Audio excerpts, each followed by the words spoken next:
Now we're Actually, live. Cool. Oh my What's gosh. up? Oh my gosh. I'm on air.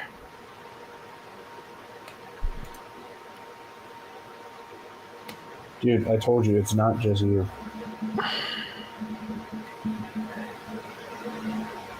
Please don't do that. Whoever's doing that crazy frequency thing with their mic. Why do you keep changing my stuff? I was trying to see if I could cut out your air conditioning in the background. Oh, don't do that. Well, not like your actual air conditioning, but the sound of your air conditioning. It's really hot up here. I could turn it down. Calvin Long. Okay, now we're actually live. I don't know why it takes YouTube so long. I don't know.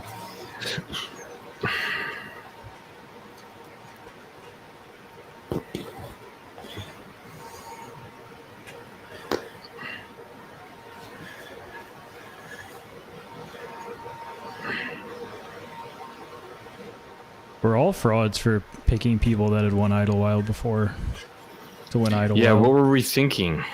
So dumb. Well, I mean Joey's kind of insane right now, so... it's not Dude, our he's fault. so smooth. He's so smooth. Yeah. I mean, I had to hide my girl. I was like, do not watch that coverage. Hide your sisters, hide your wives. That's right. Shout out, chat. What's up? Shout out. Hello. Pretty sure it's just us. Corey, I almost Yeah. lost you today. Boy can dream. Sorry, what'd you say? I almost lost you today. Oh, wow. Oh, already? I mean, you did choose a clear one. So pretty though. I know. I actually Matt- really like the Wonder Bread on the clear with the black. Isn't that the one that Matt has too? Yeah, but he's a poser. Oh, wow. Corey, I just want to follow. I want to follow you and be like you one day. Like next year, maybe I can be on finish line and birdie. I want to be completely Corey when I grow up. Yeah. I will say I did putt with marbles today when I played, and it's almost like putting in rounds with the same putter that you practice putt with is beneficial. It's crazy how that works. I hope so. I hope so. Well, it's funny that we're talking about putters because I'm putting with a new putter as of Today. Uh-oh. Surf gang? Yep. 100%.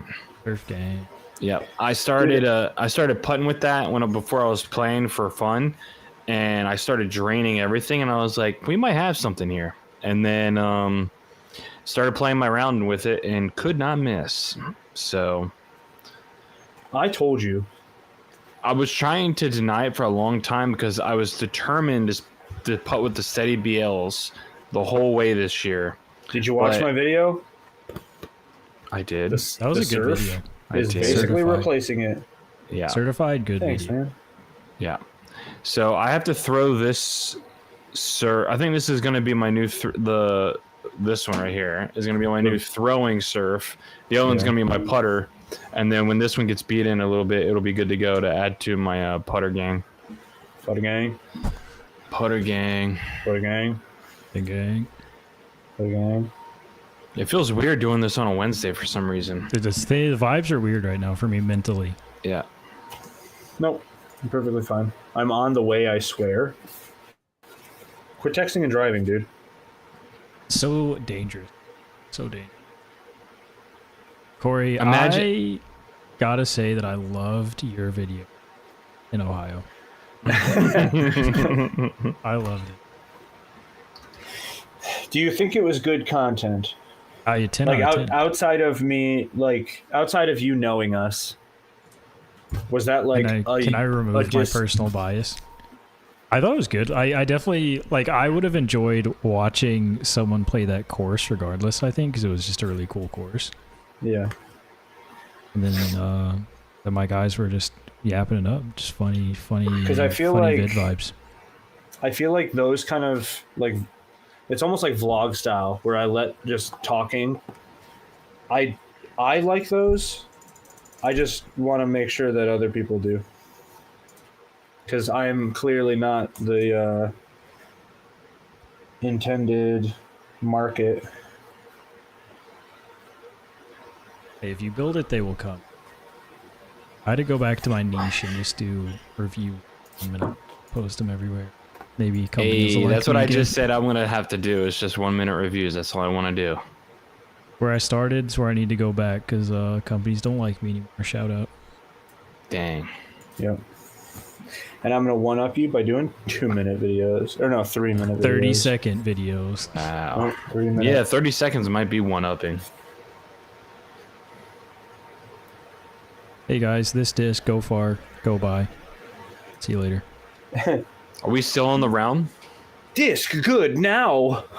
I'm curious now that they're gonna send me a reach. I'm curious to compare, but yeah, there's been a lot of change. My Classic will bag be is way very different. different. My bag is very different right now than it was a couple weeks ago. I'll say that much. What do you mean? It's a lot of different discs in there, man. And an IV. And an IV. I did go get an IV. What was that for?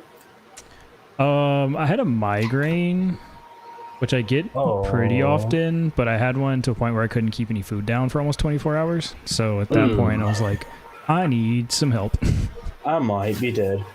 I might actually be dying. They give you a lot of sodium water. So I went to this place. It's not even really like a clinic or anything. It's a little like IV infusion place. But I got some Zofran for the nausea, some Toradol for the pain, and some magnesium, electrolytes, yeah, sodium stuff for hydration. Yep. And in like 2 hours, I was chilling. That was so sick. Yeah. We got a Felt place like like a that around new man. here. We got a place like that around here. I did a Spartan race 2 years ago, and we went there like the next day, and I Yeah. was like, this is incredible. I felt kind of pretentious going. I was like, I'm going to go to an IV place for my migraine. But after like I said, after like 2 hours, like basically it took like 30 minutes to do. I went home. So I felt like much better, obviously, because the Toradol hits. Toradol is just a blessing. And then after that hydration hit, I was like, all right, this was so worth it. Yeah. Yeah. Yeah, right now I'm doing like hydration packs in the morning just to make sure like my body is good in the mornings. So I've been feeling really good, been doing that. I haven't drank coffee for like week and a half now. It's kind of been weird, but my body and my taste buds have finally gotten over it, and now I just do the hydration pack in the morning, and I feel really good. I miss coffee. Yeah, I feel that. You weigh 12 pounds now, though. Yeah, thanks. Appreciate it. Yep. Busting my butt, man. I got it down right now, but I have to like transition between chicken and like another meat like every fourth day, or my body starts to be like, yo, are you even eating anything What's up with all this tasteful? chicken, bro? Well, it's like it doesn't have enough fat in it. That's the problem. Like if I actually had ground turkey that was like 93.7, that has more fat in than the ground chicken that I'm doing right now. So I have to make sure my body's getting enough fat to keep more hormones going, because I figured that out. So A delicate balance in life. What was the bet between you guys? it was who could lose. I blurted that I'm in a weight loss challenge, and then Corey was like, "Yo, I'm in." I just And forgot what the then- stakes were. What's somebody winning? It would be he flew out to here, or I flew out to there, and I would play toboggan, and he would play Iron Hill. Yeah. But Joke's on him because I haven't worked out at all. yeah, And also, I'm heading his way anyway, so. It was Yeah. all a plan. Corey will be out here late September, possibly. So Yep. we might sick. catch around at Stafford Woods.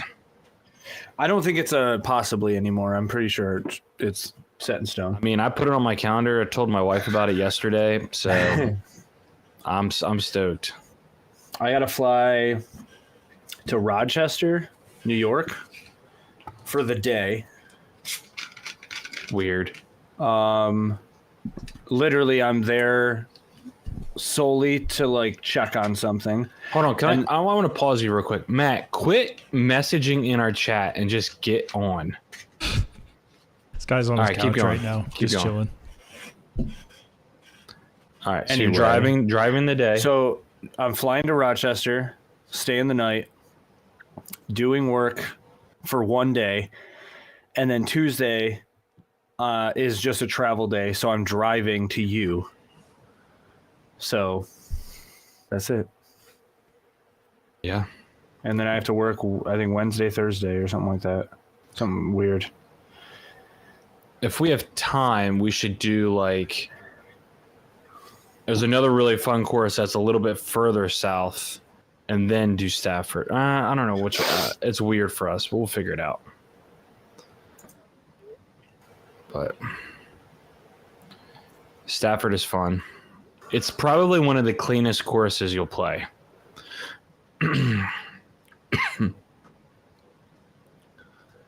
So.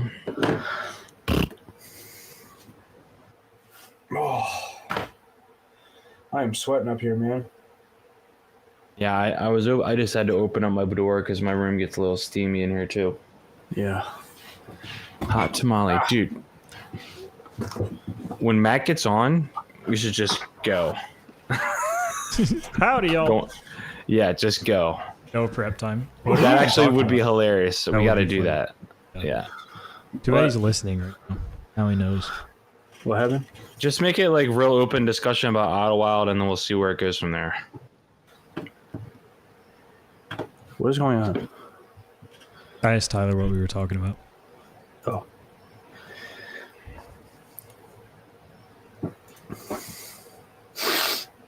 Luke Humphreys, man.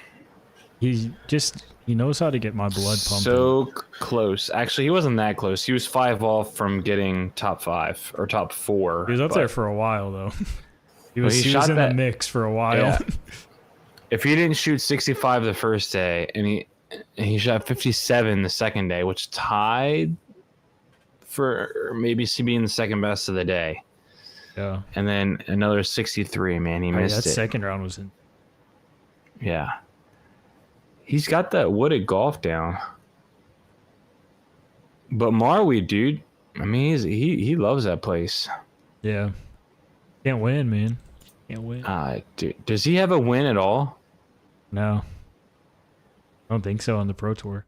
Oh, wow. Lauren, you don't need to say anything about Matt being late. You don't need to worry about that at all. Matt needs to figure out his time disparity about when he's getting on. Matt's trying to pull up. Can I sneak a link to the romantic date? I'm so depressed by it. See, that's the thing. Matt, I've been keeping you out of the loop on that because I don't want you to be playing with us. So. It's so tough. It's so tough. Oh, no. Matt, if you want to drive down here, bro, I got you. Matt, that's a ridiculous amount of time to drive. Also, I like to play Stafford in under an hour and a half and not play it in 3 hours. Is that a sick burn? I'm coming at him real hard right now. I want to see what he does. Deep. I'm gonna keep it coming until he gets on. Come on, man. We're losing watchers. We went from 6 to 5. Tragic. That's tragic. That's big on the numbers, dude, for the tube. I know. Andrew Marweed certified 0 wins, 2 podium. Dude, what the frick? I want him to win so bad. It's like, I don't know what it is. It's probably his putter. You know, I just don't think he putts well enough. Yeah. Practice for putting, bro. You'll get there one day. Been playing since 2018. 2018 on the tour, on the grind.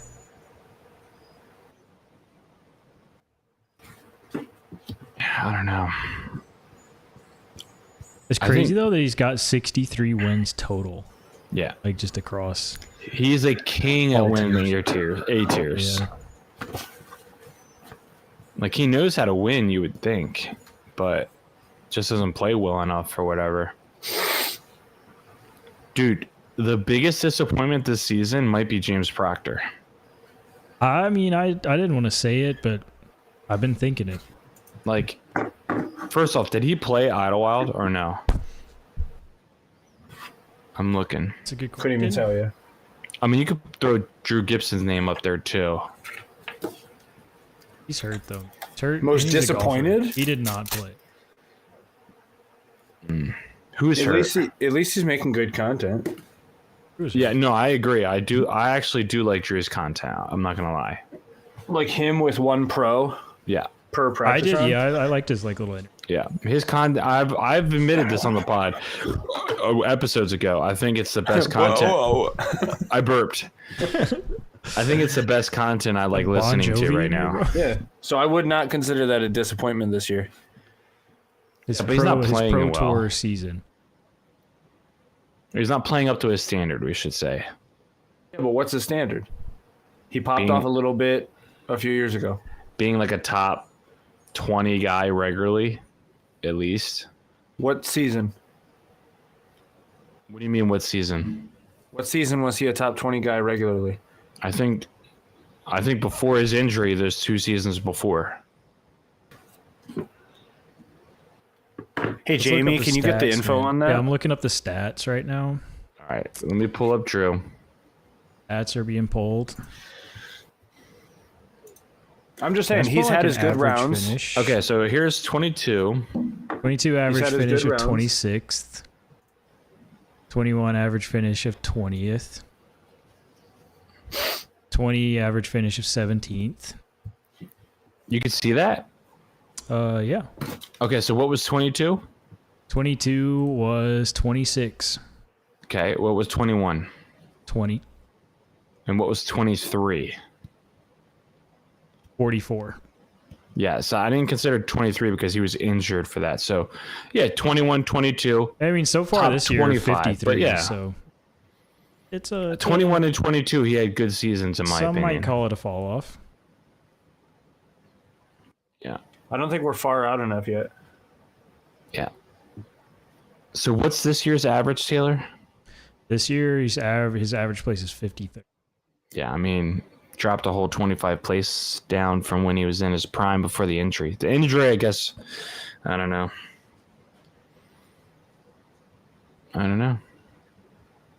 I like seeing Drew at the top, which is why I have high standards. So Yeah. I like. I like watching him throw. So bummer. But he did place second. Never mind. There she is. Matt, we lost 2 whole viewers because you took so long to get on. Actually, try. Just pull open your phone.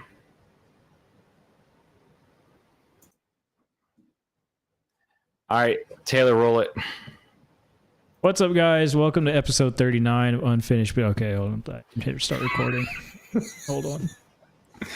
What is going on? I What?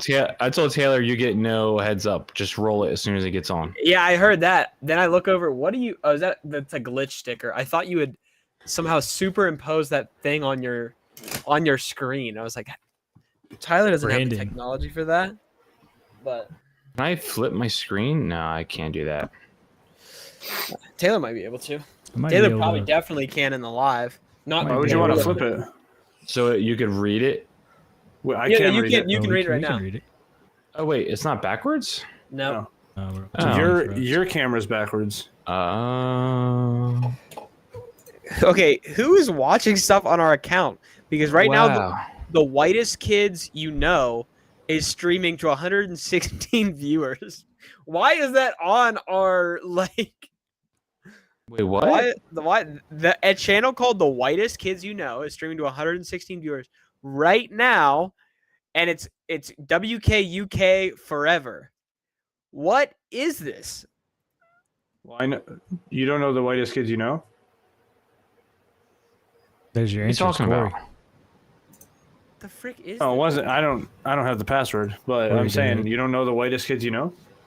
I just sent it. I just sent it in. in the Discord. Corey, I hope you have a good lawyer. That's all I'm gonna say. These are like, what the frick am I watching? Someone look at this. These are I am. TikTok. These are TikTok influencers that I've seen on TikTok before. They might have done other stuff, but it's like fake. What is going on right They have now? 181,000 subscribers. So, yeah. Anybody They're help pretty- Matt find his gourd? He's lost. Taylor, look at this and tell me I'm not crazy. It's a full sketch group, but they've been streaming since.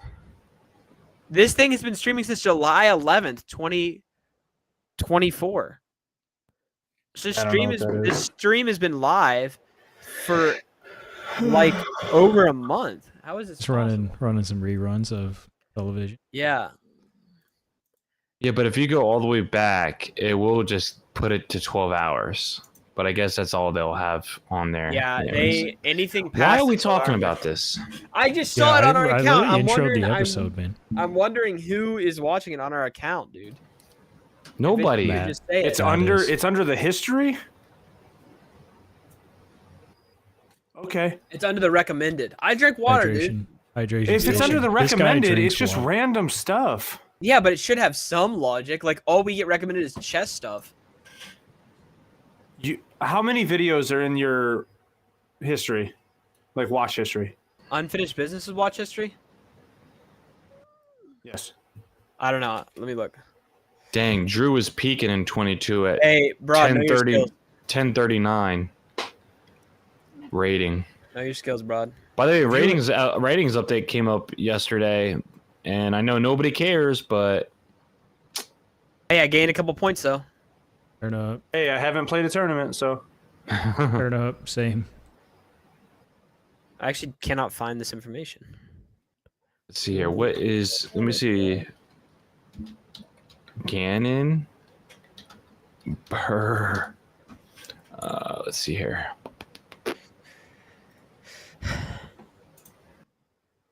Where do you find this information? What information? All the watch history. There we go. Gannon Burr is 1053. Saturday, someone Okay. watched part of Taylor's video, Magnus Carlsen video, Oh, who's watching two my Bonanza's vids? videos, That was probably me. all of Taylor's videos. Let's go, dude. I got a fan. Someone watched part of the banter, part of That wasn't me. That'd have been you. Bonanza. That ain't me, dude. I swear. That a part of Bonanza's video about the general, Eagles video, the final three opens of the 2024 Europe Open, bass sound effect for editing, bass sound effect, riser sound effect free in parentheses. How to install a SATA drive. That was definitely accidentally me. Let's go. Who's got Got the him. sound effect? Why do we have so many? What's up, guys? Welcome to our podcast where we talk about the YouTube watch history of our 98 subscriber YouTube channel. Riveting content. Okay, apparently at some point in the recent October 30th, 2023, someone watched Turtle World of Warcraft. Client fixes and tweaks for May 2023. So Probably me.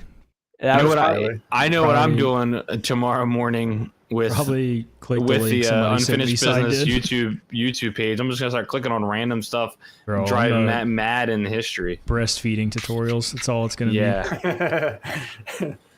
How do you know if you're gay? How to wax the butthole. be. Yep. Yep. Tyler, all what are you great drinking options. right now? I'm drinking Wellesley Farms naturally flavored orange mango sparkling seltzer water. Wow, that's crazy. That's like 9 words too many. Yeah, Corey's got the old classic. That 99 palmy, cents. bro. That Arnold Palmy. You guys Yeah. already know what I got. Pineapple kickstart every day of the week. Could kill me early in life. At 9:16 in the night. Matt, I know what it's is the over under for the amount of times you fall per weekend when you play disc golf? Only on video, dude. I don't even know Don't the believe last it. time I Don't had. believe it. I It's swear. not only on video because I was Matt. going to do a forehand upshot when we were all together, and out of nowhere, Yeah. No, okay. Only with you guys. Let me specify. Only with you guys. I have not. I played 2 rounds of that tournament this weekend and didn't, and that was a relatively hilly course. It wasn't anything like me and Corey played, but If anyone doesn't know what we're talking about right now, go watch completely Corey's latest video with Matt. Matt falls in the first like 5 minutes of this video. Dude, it was a little ledge thing. It messed me Every up. time I've played with Matt, he's either fallen or almost fallen. Then be sure to like my comment that says like this comment if Matt is currently on the ground. Yeah, that is That's funny. a good comment. When did that happen at our practice round, Tyler? I don't think that happened. In our I don't have a memorable moment, but I'm sure there was a moment where you're gonna go down. Listen, Yeah. this is unrelated. Now I gotta find our link again. Yeah, here we go. What did I Matt, start? hit up that watch history, bro. Hit up that watch history. No, I'm trying to put our link in the description so that when we say, "Hey," Oh, I completely support forgot to Foundation do. Disc, we can actually say, "Hey, if you use our link, we get a little money back," and it shows Foundation that we are supporting people. Okay, didn't even know we were getting receipts for that. Log into your account here. All right, I definitely didn't save our affiliate info. That is unfortunate. No, I did. Guys, I played the tournament this weekend, and I played so mid round 1. Played Idlewild? No, I also played Idlewild with Corey a couple months ago, but I played a tournament this weekend. It was the first tournament where I actually was like, okay, I could do something here. I could make something happen here. But I played the course blind, and there was a hole that was a fake hole that was like, by that I mean it was a par 4, but it was 278 feet. But it was just like an impossible shot shape for one shot. I got inside the circle both rounds for eagle. That's what she said. How many times did I get a birdie? 0. Because my inability to... Okay, I should actually say inside the circle. Send me those putters anyways. No, the one time I did... I'm putting those putters on my wall. I threw it in some woods on the right. And then the second time I tried to throw a standstill, like, just chip to 20 feet to make a birdie, and I just threw it 80 feet. Taylor, where did you go to find out the average finishing for those players? Statmando.com. Oh my gosh. Say Player less. profile. AveragePenisLength.com. That's what I would think. I tried that, Corey. It didn't work. It sent me to some weird, actually, website. Wait, can I even... Blacked.com. Something like that.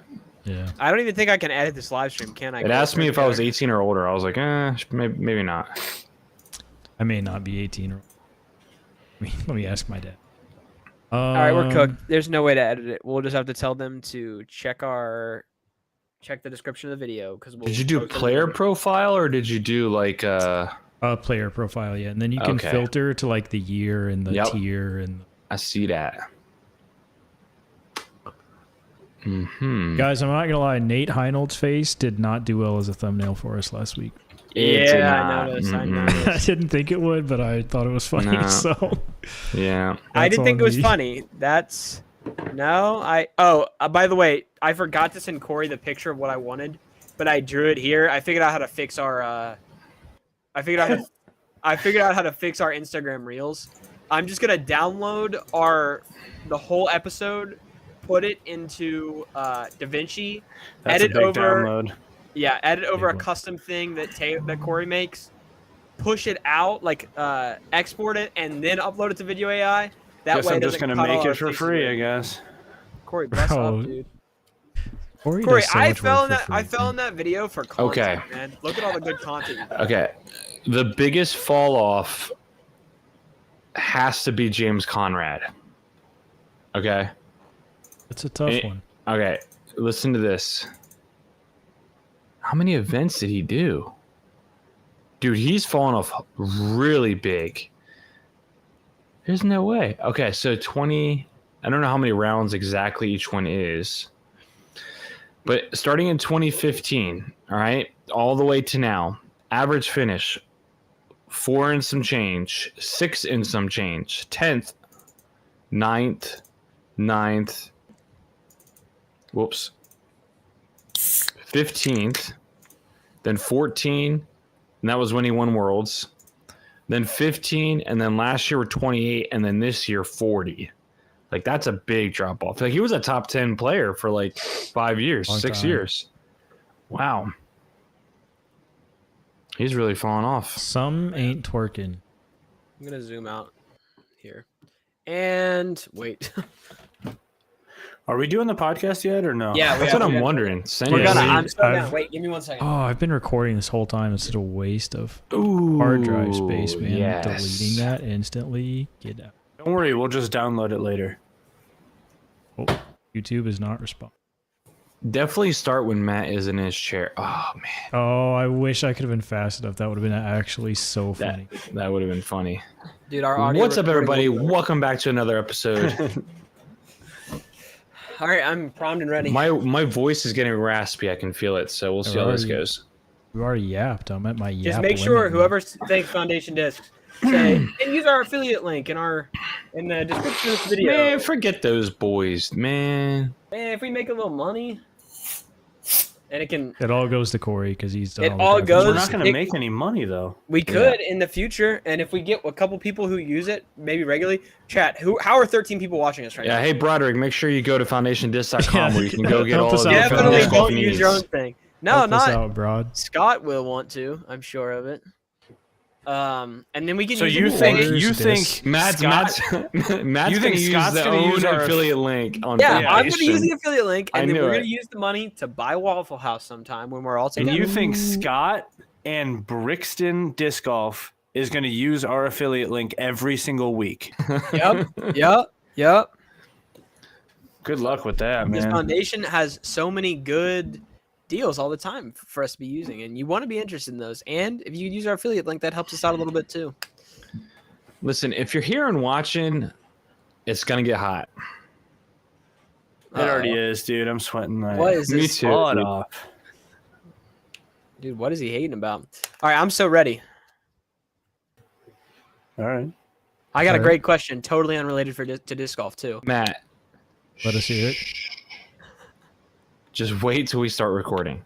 I want to know what the question I'm not going to ask beforehand. Do not is. instigate him. Was I supposed Get to? the thing going.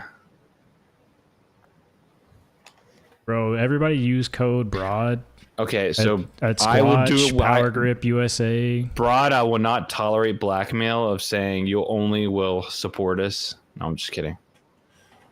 Yeah, that's my new teammate right there, bro. I gotta help him out. Yeah, Brod. We're not going to Yes. support that.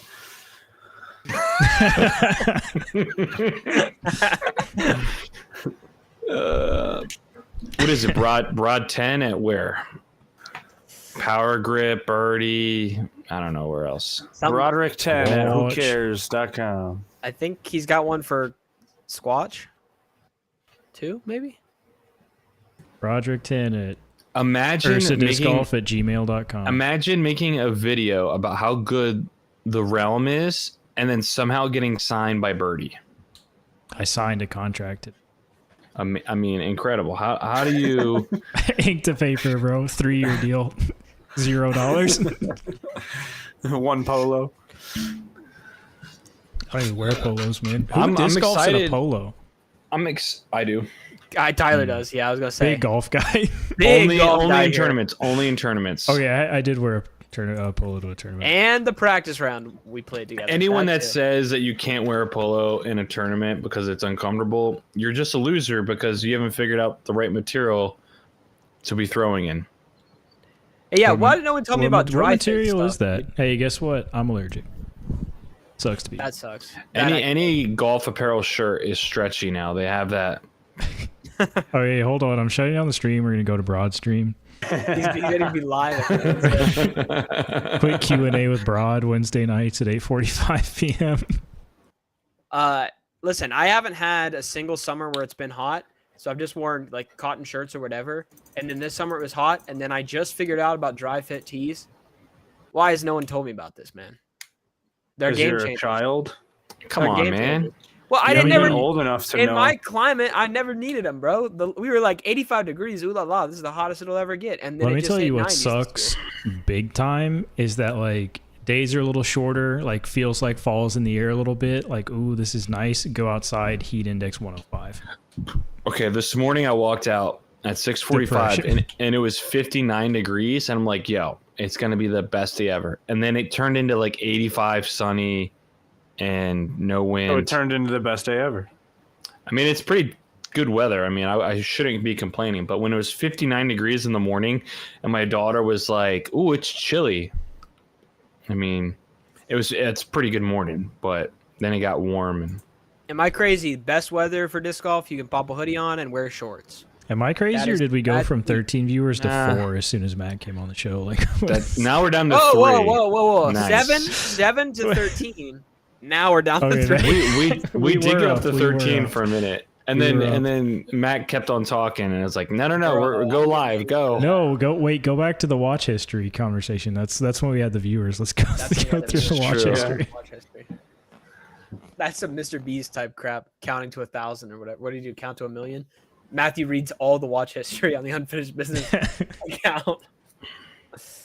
I'm ready. Let's go. They went to Broad.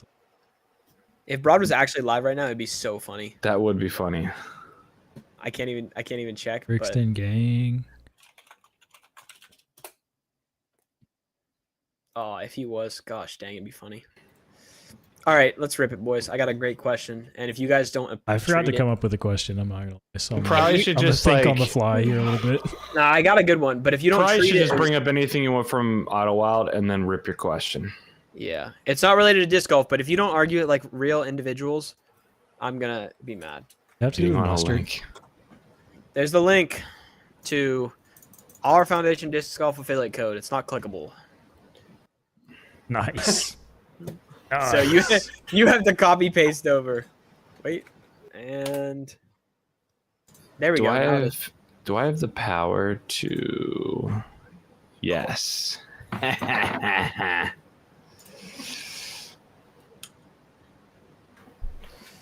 Use code Brad. I'm gonna start. It actually works because that's like a misspelled Brody. Yeah. I'm actually gonna start ending all my videos with discount codes that aren't mine, since I can't get one anymore. Gonna be my new thing. What do you mean? You just got a Chalker House one, and did you just get approved for foundations? I Brad's, did. or Brad I did sent you get an a email link. with mine. Too, Yeah, right? I did get a link. Most timely response I ever I- expected to receive. By the way, I'm just gonna see how many disc golf retailers that's good. before somebody says something to me. I'll start backing down. But until then, we're letting it rip, bro.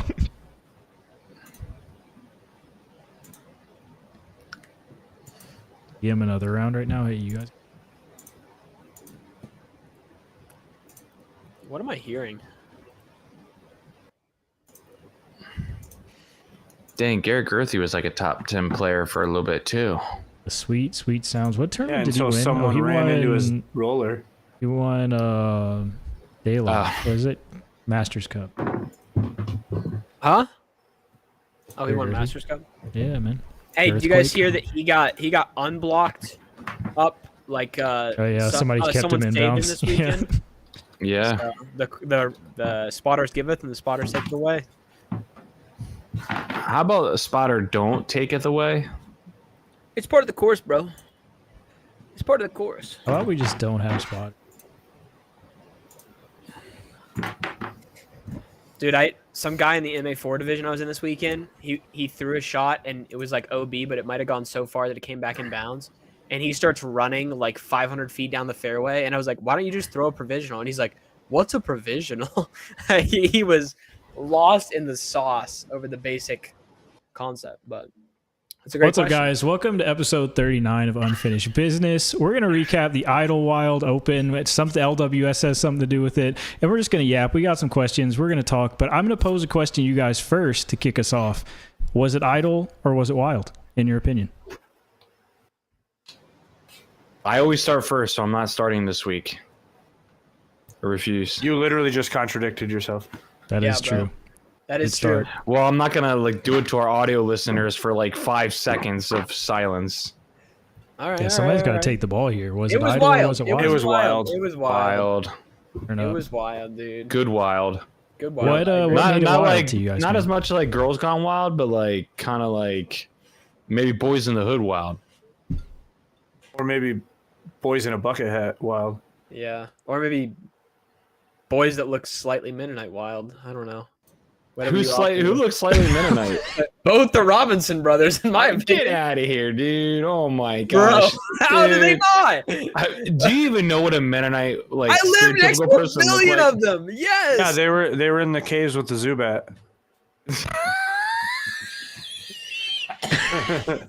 All right, hold on. Everybody chill out. Holy crap. Everybody I got- hold on. I got Everybody tired chill of out. Too much. Yo, Whoa. I told you we're gonna be starting off hot. All right, hold on. What's up, guys? Welcome to episode 39. We can't actually be restarting right What? now, are we? No, that stays. This all So stays. anyway, Joseph Anderson won. Joey Buckets got a breakout win. If you saw our picks, we're all stupid because Not we all Mennonite. picked people that won before, and you never win Idlewild twice. That's just the rule of Idlewild. Should have known better. I think honestly, what made it wild for me is just Isaac Robinson crumbling and falling apart on like 3 holes in a row. Hurt my feelings. Yeah. I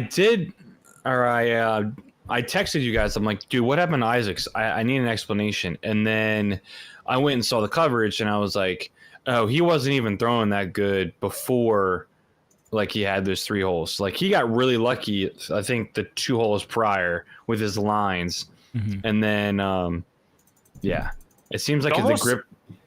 It almost seemed like he was trying too hard to throw farther than he normally does, so everything was ripping right. I think it's just the way, like, if you look at his form, he has like kind of jerky form, and it looks like it'd be really easy to, like you're saying, Corey, put a little too much power into it in his Yeah. head and just pulls it over, and it happens on repeat. But like if you look at like the shorter holes, like that one where his disc went under the riser Yeah. in his practice round, Yeah. those kind of holes where it's like 250, 300, he's got it locked. Anytime he feel like he needs to throw it farther, everything's going right. So Yep. Hey, fun fact. Who won the dark horse this weekend? Does anyone know? no. I don't know yet. Jamie, you got that? I'm looking at it right I'm now. working on it. Uh, You're looking for Nobody either, picked Joey Buckets. I can tell you that much. either Big Germ, Austin Turner, Long. Oh, I think Austin Twist, Turner played well. or Matt Bell. Matt Bell. You guys aren't gonna believe this. Austin Turner, Matt Bell, and Calvin Lundquist all tied for 43rd place. No shot. So I don't even know what do we do. Nobody gets a Golden point. point? I don't Yeah. think. I don't think There's anybody Jeremy gets a Colling. point. Jeremy Colling's a 102. I think everybody gets a point, but whoever picked Jeremy Colling. I mean, if they tie on the podium, Hey, we both get a point, right? Yeah. I So guess I still in get a this- point though for Calvin. You do get a point for Calvin. You yes. get a point for So we all all right, win. fine. We All right, all win. I'll put a point on the board for Let's everybody. go. Hooray. Matt gets 2 points though because he got Ezra Robinson right. Yeah. Shout out to who was also tied in 43rd, Anthony Barella. What's going on with that man? He's poop. He's Average 10-14 for the tournament.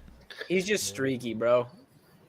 And he's not going to post anything on Instagram. Here's the thing: if he's not in it round 1, then he's like, "Screw this tournament," you know. Yeah. I do think that's a fact. Corey, what did am he I shoot round 1? am I crazy or is Big Not Arm? good. Me and Corey played Idlewild Oof. recently.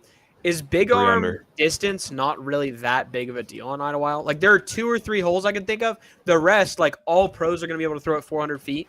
I feel like they don't get much by throwing at 550. Can on I that say course. something about big arm distance? I don't think big arm distance is actually a thing anymore. Like who do you look at and say, because this person gets the advantage over almost the entire field because they throw long? Anthony Brella on really open like 700-foot par 4s. He's the only one. Yeah, that's what I'm saying. I feel like none of the holes But on this No, course. I think you're right. Where like the floor of pro distance has come up so much, like it's Right. hard to really truly Yeah. have an advantage with it. But that's what I'm saying. There was no shots in my head other than one hole when we played IWL and we played the Pro Tour layout where having 550 distance over 450 distance mattered. Corey, can you think of any? What hole was that? The 16? really open hole we played. That's I the think big it's one that I 16. can think of. The one that has the LWS like spray painted on the grass. Yeah, that's the only. probably it. That's it. So I think a lot of that shows, but yeah, that's the only one I saw. And maybe hole 1 if you really want to try and go for the eagle, but a lot of say people, if you especially wanna on play that for coverage, were two, just but- laying up. Yeah. Yeah, 116 and was it 17 or 18? We played Corey, where if you got to the end of the beginning of the tunnel, you could have pushed it all the way to the basket. I don't remember. I just know we took a lot of- 18. That's the Yeah. one that Joey almost threw in from like a Yeah, standstill. that was sick. Yeah. So Idlewild has produced a different winner like every single season. Is Idlewild, and like you could say that almost about Waco, and Waco is like I could do without Waco, but like Idlewild is a different beast. Is Idlewild just luck, or is it just producing a different winner every single time because of the style of golf? I think it's a style of golf in my head. Like I said, I don't think having 550 versus 450 distance matters as much there, and it's straight up just who this weekend is hitting their lines 100% of the time, Yeah.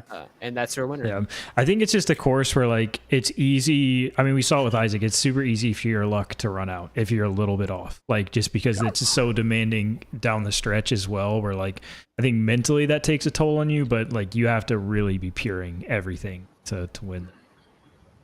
I agree. Yeah, I'm just thinking like I haven't heard anyone say anything negative about Idlewild. It's like why haven't we looked at having a Worlds here? Actually, to be honest, the one thing that I could say about Idlewild after playing it a few times is some of the holes are a lot shorter than you think. Yeah, Mhm. that's what I'm saying. Which is very interesting. Like hole 2, usually you see some rollers and stuff. That little like pond, like stick out that you have to throw over, comes in very quick. Yeah. So I'm very surprised that like Gannon and all them are throwing rollers to try and get as far up there when you could just hit water immediately. The hole that Isaac eagled, I cannot remember the name of it. I thought I sent it to Corey because we had played it. Like really short hole. Only reason it's a par 5 or par 4 or whatever is because every shot, like it's impossible to make a disc do that unless you get lucky. Isn't it kind of start uphill a little bit or no? I don't know what we're talking about. The par 5 on the back 9, maybe hole 15 or 16. Maybe 14 or 15. 15. I'm thinking it's 15.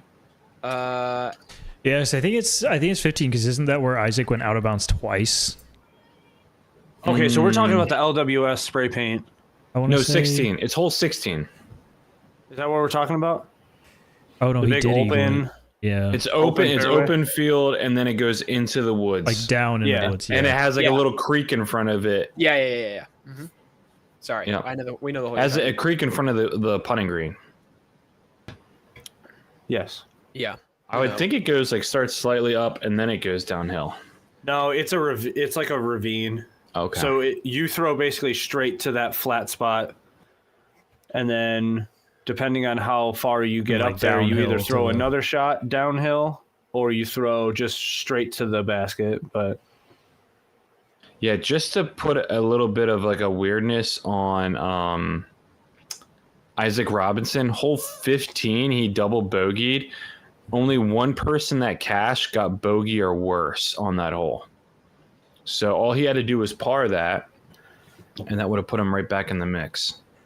But one thing I want to highlight real quick is Calvin had the lead at one point and lost it again. So I am definitely still in the boat of Calvin cannot finish. So I'm hopefully I'm saying that so he can win Worlds. Because Yeah. last time I said that, he won 2 tournaments after that. So That's true. he's not a good. I don't know, man. I don't know what's going to take for this dude to.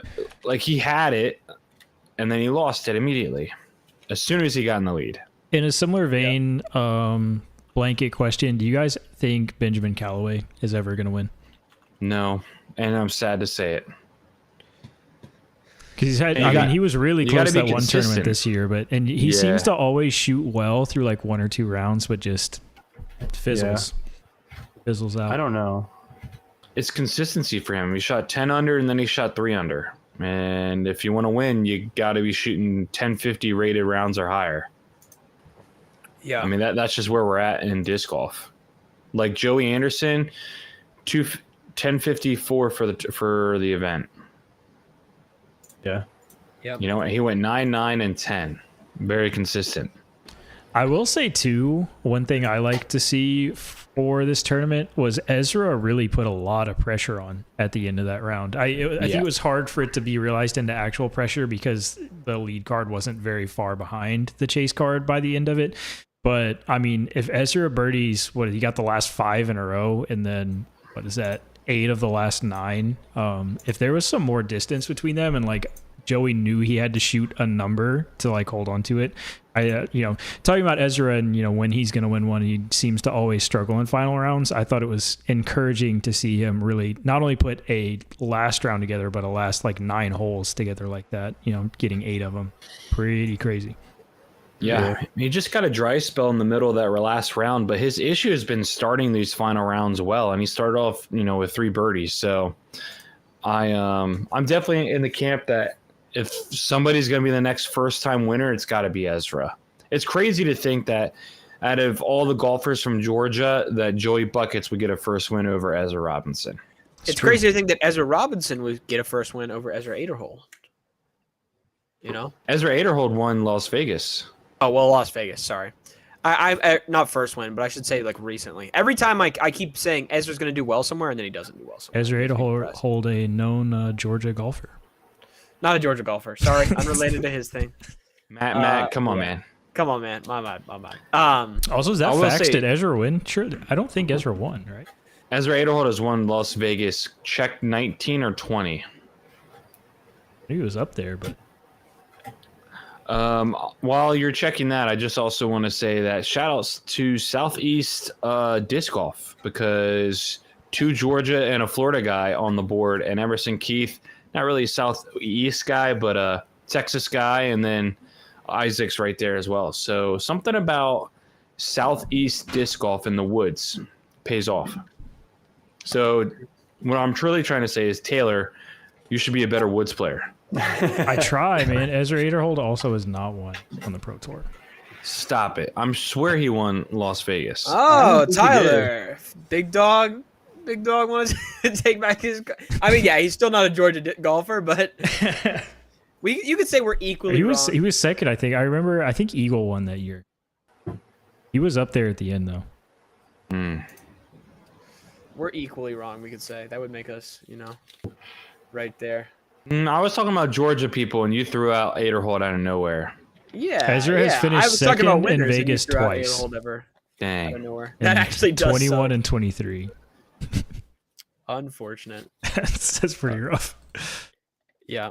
Is that tournament usually in February? Yeah. Yeah. He finished second in 21. Dang. And he got 12th, and he really hasn't been on tour that long. I mean, I only have things from 2019. Yeah. I don't know if I mentally realized that he got second at Jonesboro this year. Mm-hmm. Yeah. That's when people were like, or I'll say Matt was like, "Oh, Aderhold," and then Matt started picking him, and then boo. Where'd he go, man? I don't know. He gone, man. He started making those zesty comments in every single video he was in. If you watch his last 10 videos, he's just like, "Man, this tournament would be so much better if chicks were here, man." It's the most random. Yes, he's sitting in a chair next to Aaron Goss. He goes, "We got these chairs, this super nice tournament. Imagine if we had some chicks." And he said it like 4 videos in a row. All he has to do is take his shirt off, dude. Because he's hilarious. Man knows what he wants. It is funny though. I'll give it that. Man knows what he wants. Open question: is anyone concerned for Gannon Burr going into Worlds? No. Dude, he had a bad thing. He had a bad tournament, and he still finished like 8th place or something, right? Yep, tied for 8th. Yeah, we're chilling. He probably didn't care too much. That would be my guess. It's a good problem to have when shooting 1030 is 20 points below your rating. That's crazy. That's a good problem to have. Yeah, 1035 for the tournament. Yo, Joel Freeman back in the top 10. Shout out. Dude. Big up there. Yeah, also, just for all the fans that have been following, Luke Humphrey is not getting in the top 5, but being right there. A couple extra grays right in here. Right in here. Man, Watch so that down close. the stretch. I mean, he's the only thing I'm living for the rest of this season. Is like I'm on Luke Humphrey's watch. I'll put And it out every there. If time- Luke, I will not only give Matt my points since that's sketchy for the point system. I will also buy and bag a Luke Humphrey signature disc if he finishes in the top Holy 5 this year. No. You need to go out and buy those brown mid freaking iPath looking Vans. shoes. Yeah. Luke Humphrey signature Vans. Yeah, with the like alpaca fur inside. Yeah. Yeah. I don't know. I don't have too many other. Yeah. Anyone else have Comments, any I other big takeaways from Idlewild? Joey Buckets is smooth, dude. Yes. He's Facts. good. Yeah. Facts. Tyler, No, I hate. Go ahead. No, Taylor, I was go just for it. say I love Idlewild. I feel like it really Idlewild too. kicks My off favorite. a stretch of like my favorite part of the tour. So like Yeah. I'm just now super excited for the rest of the year. Yeah. I'm in there. Yep. Yeah. I think next week when we talk about, what our 2025 season will look like, I'm keeping a lot of the courses that are on the East Coast. So, Yeah. Tyler, I have to give you respect though, because the beginning of the year, Joey Buckets had a couple hot starts, and I said Joey Buckets had hot starts, and you said a couple of these tournaments we're at, they're wooded players, and these younger guys can scrap around. And hey, Yeah. man, he's on a wooded course. He scrapped around, kept it smooth, and Scrapped around and found out. Mm-hmm. yeah, I could see him shooting up a really good score at New London. We'll see. I'm I could see really him doing well at Maple Hill too. I feel like Yeah. that's a course that he could play really well. really disappointed hearing about all of the OB they've taken out at New London. It doesn't even feel like it's a tough track anymore. So, Yeah. Who do you think is gonna win? we're going to go World's straight picks. to that. World's picks. Let's go real quick. All right, let's do it.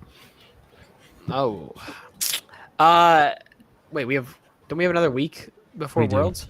We do. do. I was gonna say, but we could Just give rip you- one out real quick. Yeah, just rip one out. Okay. Who do here's the you thing. who do you actually think is gonna win?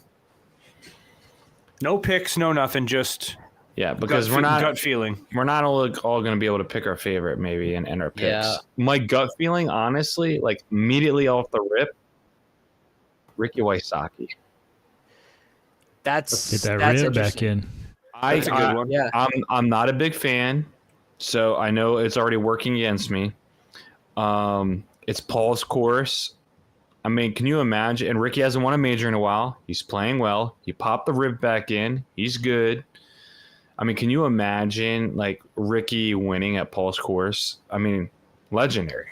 Fire. Yeah. Fires him up, I bet. I'm going Chris Dickerson. Chris Dickerson. That's Yeah. I can see Chris. I like I can that see pick. that happen.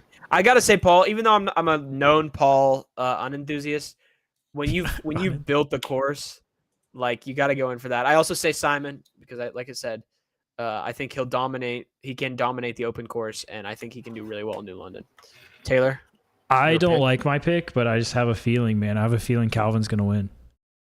There's so many guys. I think this was going to be my sell, but I'm just going to go into my buy sell right here. I think people are way overblowing the Paul design New London. This is going to be Paul's Yeah. Worlds. It's only 2 of the rounds of 5. And Yeah. I think Ivy Yeah, is so much different than New London that it's not. I mean, obviously it's going to contribute. Like, there will be people that shoot themselves out of the tournament at New London, but they are not going to win the tournament at New London. And I think, Also- I don't know, like, I think just the law of averages, like, it's crazy to think that Calvin's been like an established player for so long to me just because he feels like one of the newer guys, but he's been so good for so long. It's crazy that he has not won a big tournament. So I don't know. He's got to put it together at some point. I guess he doesn't have to, but it seems like he has to. Also, I need to bring up Scott is nowhere to be seen in the chat, so pour one out for Scott. Everybody pour some out for Scott. Yep. Because Scott would have been all over that Matt take about Paul Macbeth winning, and he's not here to defend it. He's a hater on that. No, listen, I can opt out of that. It definitely doesn't hurt my take that Paul has been playing pretty well in the last couple weeks. That definitely helps me out. No, I mean, historically, betting on Paul to do well at Worlds is not a bad bet at all.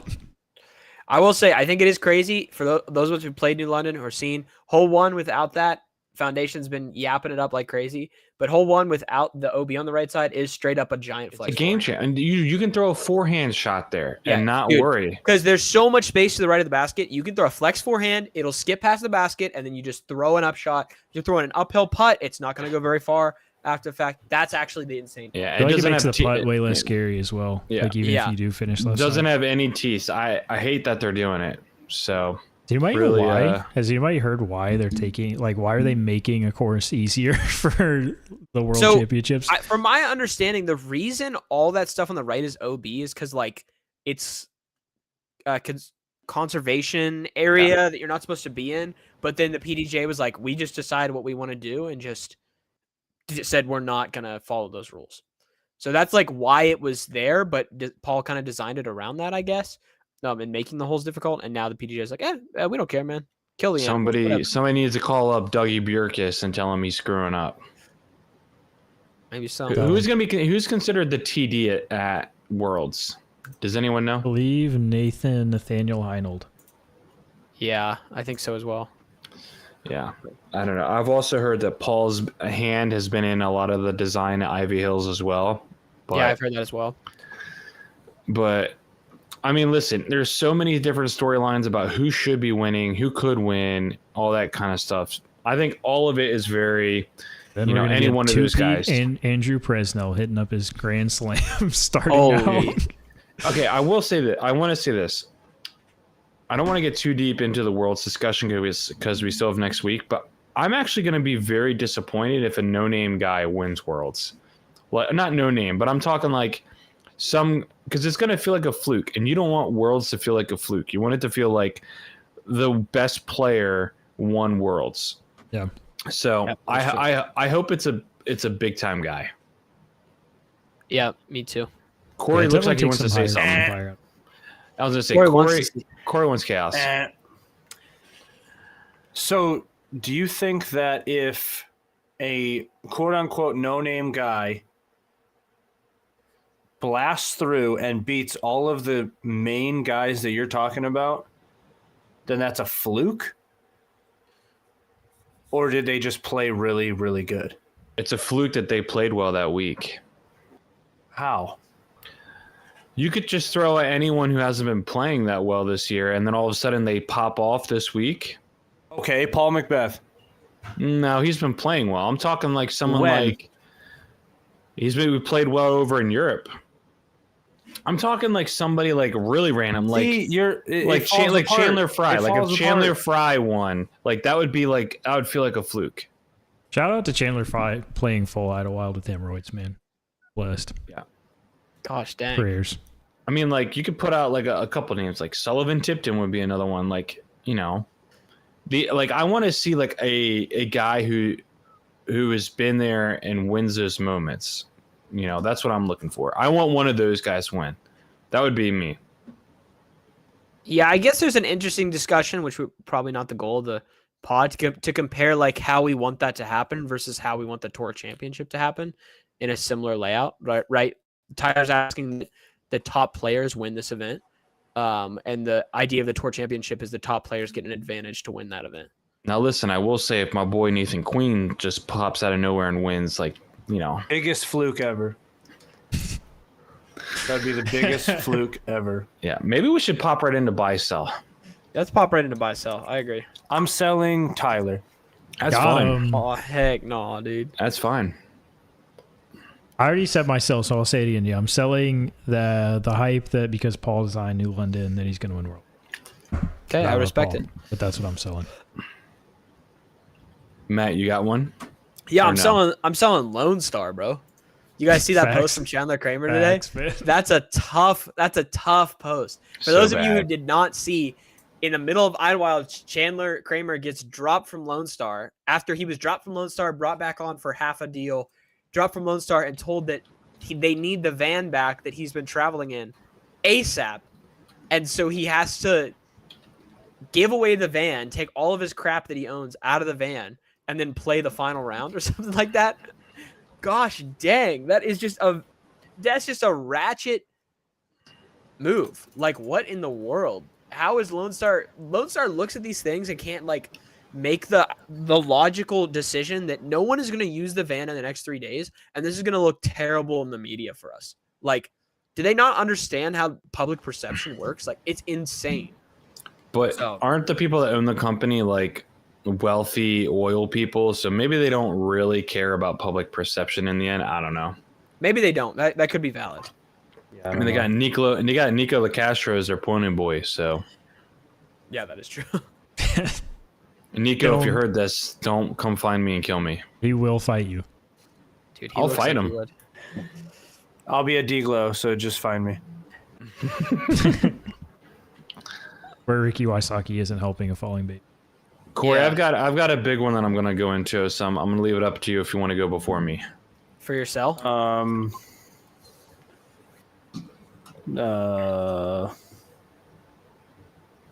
I had one. Can't remember what it is. You sold I'm Tyler. selling. Get too worked up about besides for Tyler. it. Besides Get for too Tyler. worked up about it, you know? No. It's because I thought of it, and then we took 45 minutes to get on the actual pod, so I don't remember what it was. Go ahead, it's going now. Hey man. Facts. Hey man. What are you selling? Where are you dodging? I'm selling. Do you want me to Yeah, go? I don't know. Yeah, you go. All right. All right. So I'm selling the Disc Golf Pro Tour playoffs. So today I was watching, or I was on Instagram, and I saw Scotty Scheffler, number one golfer in the world, say, sorry, I just saw the comment from Brixton in the chat. Made me chuckle. He says, don't say Brixton. Oh, man. All right, so Scotty Scheffler, number one player in the world, he said that he doesn't like how they have their playoff system where they get all these points, and then it really comes down to who's winning these events at the end of the season to really put themselves in the position to win all of the sum of money. Usually it's like $15 to $17 million you win for winning the playoffs for golf. And we have adopted the same system. And what he said was, he says, it doesn't make any sense. I play well all season long. I get this big lead. Let's say I hurt myself and I can't play. And all of a sudden I'm out of all that money and all that opportunity to play at the end of the season and win that pot of money, essentially, is what it comes down to.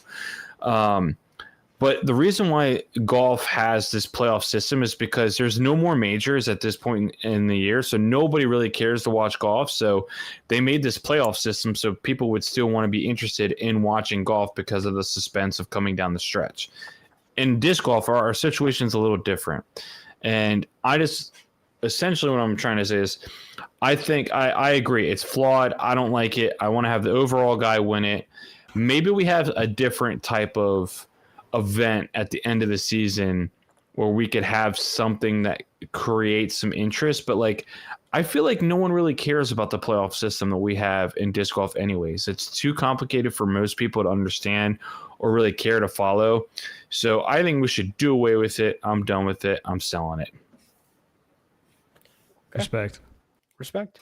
Corey, what's your sell? I'm selling everyone jumping on the same trends when it comes to plastic or stamping or any of that stuff. I really like very minimal basic stamps, especially for stock run discs. Me too. I don't know if you guys saw, but the Meteor and I believe the Scorch are getting it's a limited run, but it's like a 2 or 3 foil stamp where they take the original one and then they just add to it. And it does look cool, especially with multicolor foils, but everyone's already done that. And I think they're just kind of doing that to try and sell more of their stock run because they probably have a lot. They had the Scorch come out and everyone loved it. And then they came out with 9 other drivers and fairway drivers that are basically the same. I just saw Kevin throw the Cicada twice as far as any of his distance drivers. So he's like, I might as well just only throw that. So there's no point in throwing something like a Scorch. Yeah. But but overcrowded foils definitely, like, I don't know. They rub me wrong.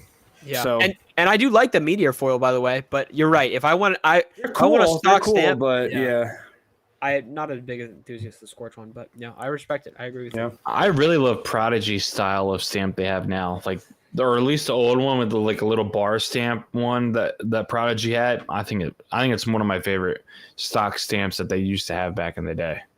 Yeah. So I'm with you on that. What are we buying this week? It's a great question. Anybody passionate about their buy? Oh, I'm passionate about my buy. Here's my There buy. he is. I'm buying Innova Discs. You want to know why? Because everyone wants to talk about how Joey Buckets just won, and they're like, I've heard multiple comments on this, like, Castaplast is pretty good. If you don't know, Castaplast allows their pros to throw 2 molds, not from Castaplast. And do you know what Joey Buckets throws? Destroyers, Destroyers and Firebirds. Yeah. So at the end of the day, it's still winning the events. Yeah, That's what I'm I think it was Andrew Presnell in an old Reddit thread, or it was sometime this year, with like a Reddit question was brought up, like, if any pro could bag one disc that was not of their manufacturers, what do you think the most popular mold would be? And Andrew Presnell chimed in and said every pro would throw a Halo Destroyer, and it's like not even close. Like, Yeah. Yeah. Destroyer is so good. I put the DD3 back in my bag. I let you guys know that, and I threw it today. And very similar to a Destroyer, maybe a little less stable. So I think the DD3 is like the people's Destroyer, in my opinion. Destroyer is so good. I mean, when I was trying to think about like a forehand disc I could get as like a bomber, I immediately was like, all right, I got to put a Destroyer back in the bag. Yep. So why that disc is so much more consistent than everyone else's? that was crazy. Like, when did the Destroyer get PDJ approved? I want to say 04 would be my guess. I'm gonna say 8 for some reason. I feel like that's. I will say, I think the time lapse 2007. could probably rally it, because time lapses you can get pretty dang stable, but obviously Not it's gonna take consistent. years. Not consistently stable. Like, all the neutron ones I've heard are mad stable. I'm saying, like, you can't throw that disc consistent. Even Simon has a hard time throwing his time lapse consistent, which is why he doesn't throw it that often. He throws the dimension. That's awesome. The release this year from MVP, Dementia. I've been doing some research on dementia for somebody. Oh, man. That's I mean, I went up to their computer and I'm like, bro, why are all of these links already blue? So, anyways, a bad joke. I'm buying less stable discs this week. I don't know. I think I'm it's all about because that. I can actually throw with a hyzer release on a forehand now, but I have found myself more and more just not throwing like the dumb overstable stuff I used to bag, and just like a nice little neutral glidey guy with a more of a pushing fade is just way better in my opinion than something that's just gonna dump. So I have not thrown my Gorgon on like a hyzer angle for a hyzer flip, and there's this one hole that's like 385 in our course. It's through the woods, so it's a low ceiling, and I was like, I'm gonna throw this Gorgon, I'm throwing on some little bit of hyzer and see what happens. I threw the absolute greatest hyzer flip I've ever thrown in my entire life, and I was like, so I'm full on board with what you're saying. I love throwing a little bit less stable stuff, but when it picks up wind, it sucks. That is true. When do It's we just do like- things? It's like sayonara, dude, as soon as the wind catches it. But Corey, you have a buy or no? Maybe. Yeah. I think I'm buying the least amount of discs, the better. I'm saying, man. I'm with you on that too. Focusing on your bag, focusing on tournaments, focusing on anything. Just put the least amount that you can. If you can look at a disc in your bag and be like, I don't know what that's for, or I only pull that out for X occasion, and then you look back and you're like, I've only thrown that once this year on that specific occasion, take it out of your bag. Yeah. Just take it out of your bag. Yeah, I'm with you. I'm pulling stuff out of my bag left and right now whenever I can. Yeah. I think I'm down to 19, and I got 2 putters. I think I'm at 19 as well. But you have 1 putter. Still different. Yeah. Built Yeah, different. what he's throwing, but I'm with you on there. I'll get straight to it. My buy, saving a haymaker for the end. I'm buying that this Worlds is going to be a bust. I don't think it's going to be as great as what we all hope it to be, with being at Paul's course and everything. As Taylor was saying about with the build up to Paul's course, Paul's going to win. I think there's going to be some disappointments. I hope not, but I just feel like Ivy Hills, or whatever they're calling it, is not going to be as great as a course as what they hoped. I think people are going to shoot really well there, and I think it's going to end up being a shootout. I think New London, I think people are going to shoot 9, 10, 11 under in New London too, and I think the score for Worlds is going to be really, really high. And for me, I wish New London play harder. I don't think it will. So I think it's going to be a bust. So I'm see. already concerned about, I don't know if you guys have seen all the nonsense about like don't bring your phones into New London and all that. I have a bad feeling the broadcast is going to struggle out there as well. Yep.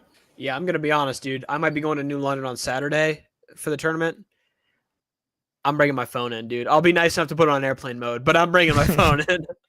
You don't even have to put it on airplane mode. You just got to turn off the cellular. Yeah. Yeah, so that'll help. So you can still get text, emails, and that stuff, but you won't get all the media stuff on your phone. I feel like concerns about that should be like one of the first things we check when we're gonna be planning. This once again mirrors somebody's take from Griplock. I don't remember who said it, which my bad, but like level 1 stuff here is like, can we even like live stream this event from this location?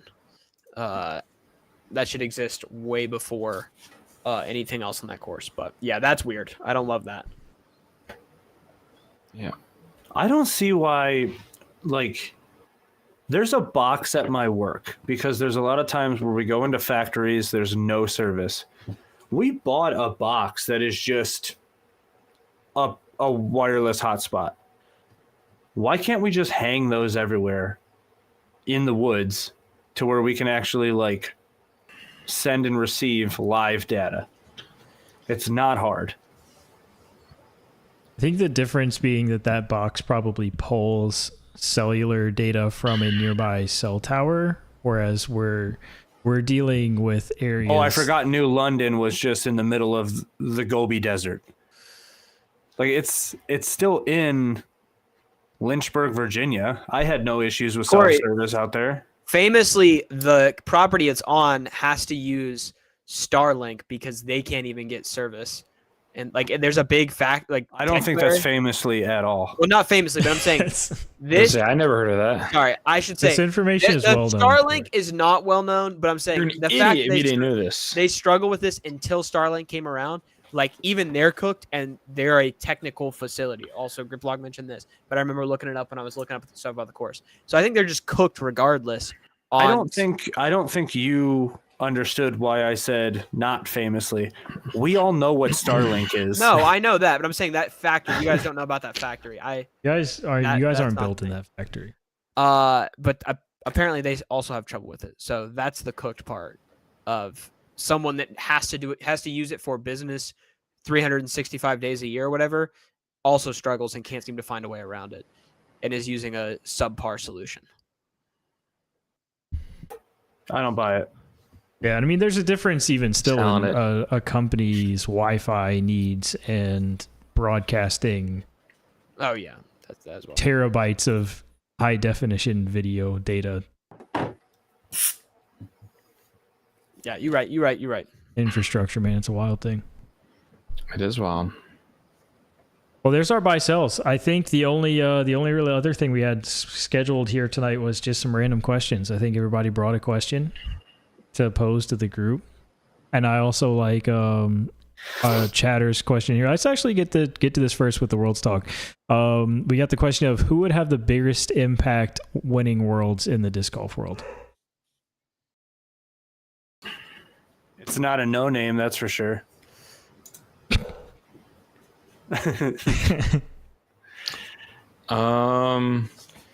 For me, I'm thinking about like it would be an old dog.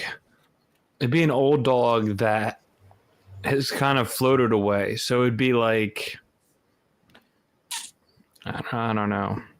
Greg Barsby. That's what I was thinking too. For me, I mean, my first thought selfishly was Kevin Jones. That would be I don't huge. know. I feel I like. don't. Even, I don't think that's Like- a bad take. Like throws for Innova used to be really good. A lot of people used to root for him. Like The it's hard to narrative say. that would spin around Prodigy would just be a nightmare, imagine? dude. Can you imagine? I mean, it would be kind of funny if Isaac won it again. You Yeah. know, that would be really funny in my opinion. I don't think you guys are thinking of this correctly. Can I say my answer first before you judge me? Yeah. My answer is Gannon. Wrong. I think Gannon would fully shift us into like the time is now old man territory Yeah. of like the new boys are here. Yeah. What do you think, Corey? Yeah, sorry, Court.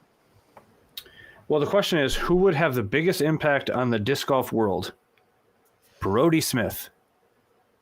Ooh, wow. If Brody Smith Not wrong. won Worlds, That's there true. will be He's not another wrong. million disc golfers that weren't playing the day before. That's probably true.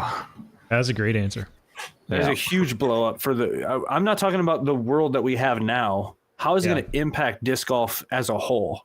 And he's the one that's going to blow it up so much because he already has, what, tens of thousands of people watching him open cards? Yeah, dude. All the sports card people are coming over after that. Yeah. And you Good know, answer. Brody, he's gonna win the tournament on Sunday and pop a new sports card video out on Monday. That's how it goes. That's just how it is. So, No, they're going to come up for the interview and he's going to be like, check this out. Rah." Ripping packs. Can you imagine, like, okay, so it would impact the world, but like, can you imagine what it would impact, like, the disc golf world? Like, people would lose their minds. Yeah, If that he would won. be a fun timeline where Brody Smith my wins gosh, Worlds. that would What That would would be what would his commemorative world's disc be called though? It's got to be a get something. Like get freaky, get beefy, this is actually a get great question sneaky. on Corey's part. What is it?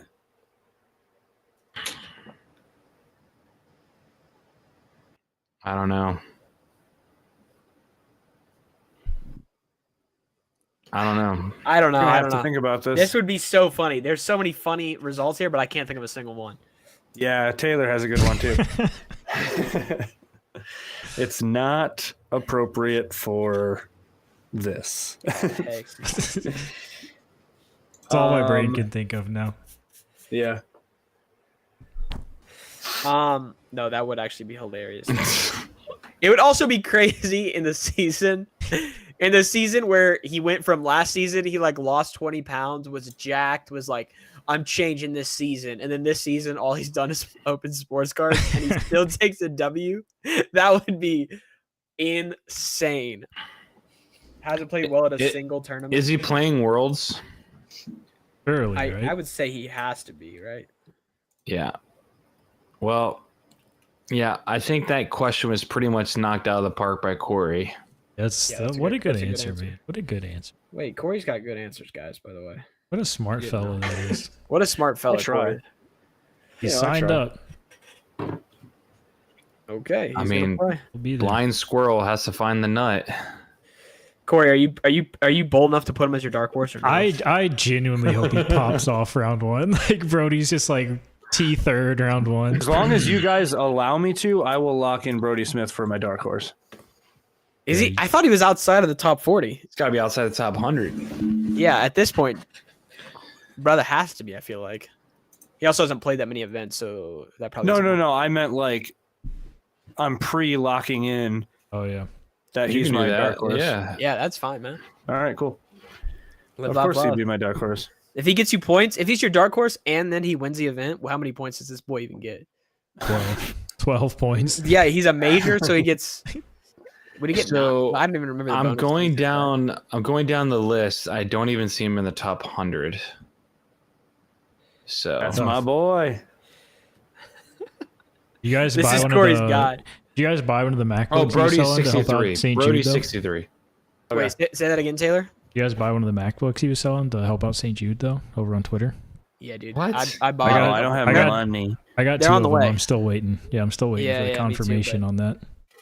It's good, man. It'll help out folks. So Good cause. why would I So not? Brody is 63. If you guys heard me or not. All in the right, world. so Corey can lock him in. I mean, Right. he could have been anywhere. I'd still let you lock him in. Yeah. Yeah.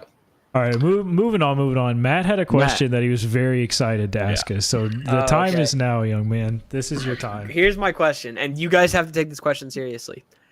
Is okay, in this scenario there's a giant spider.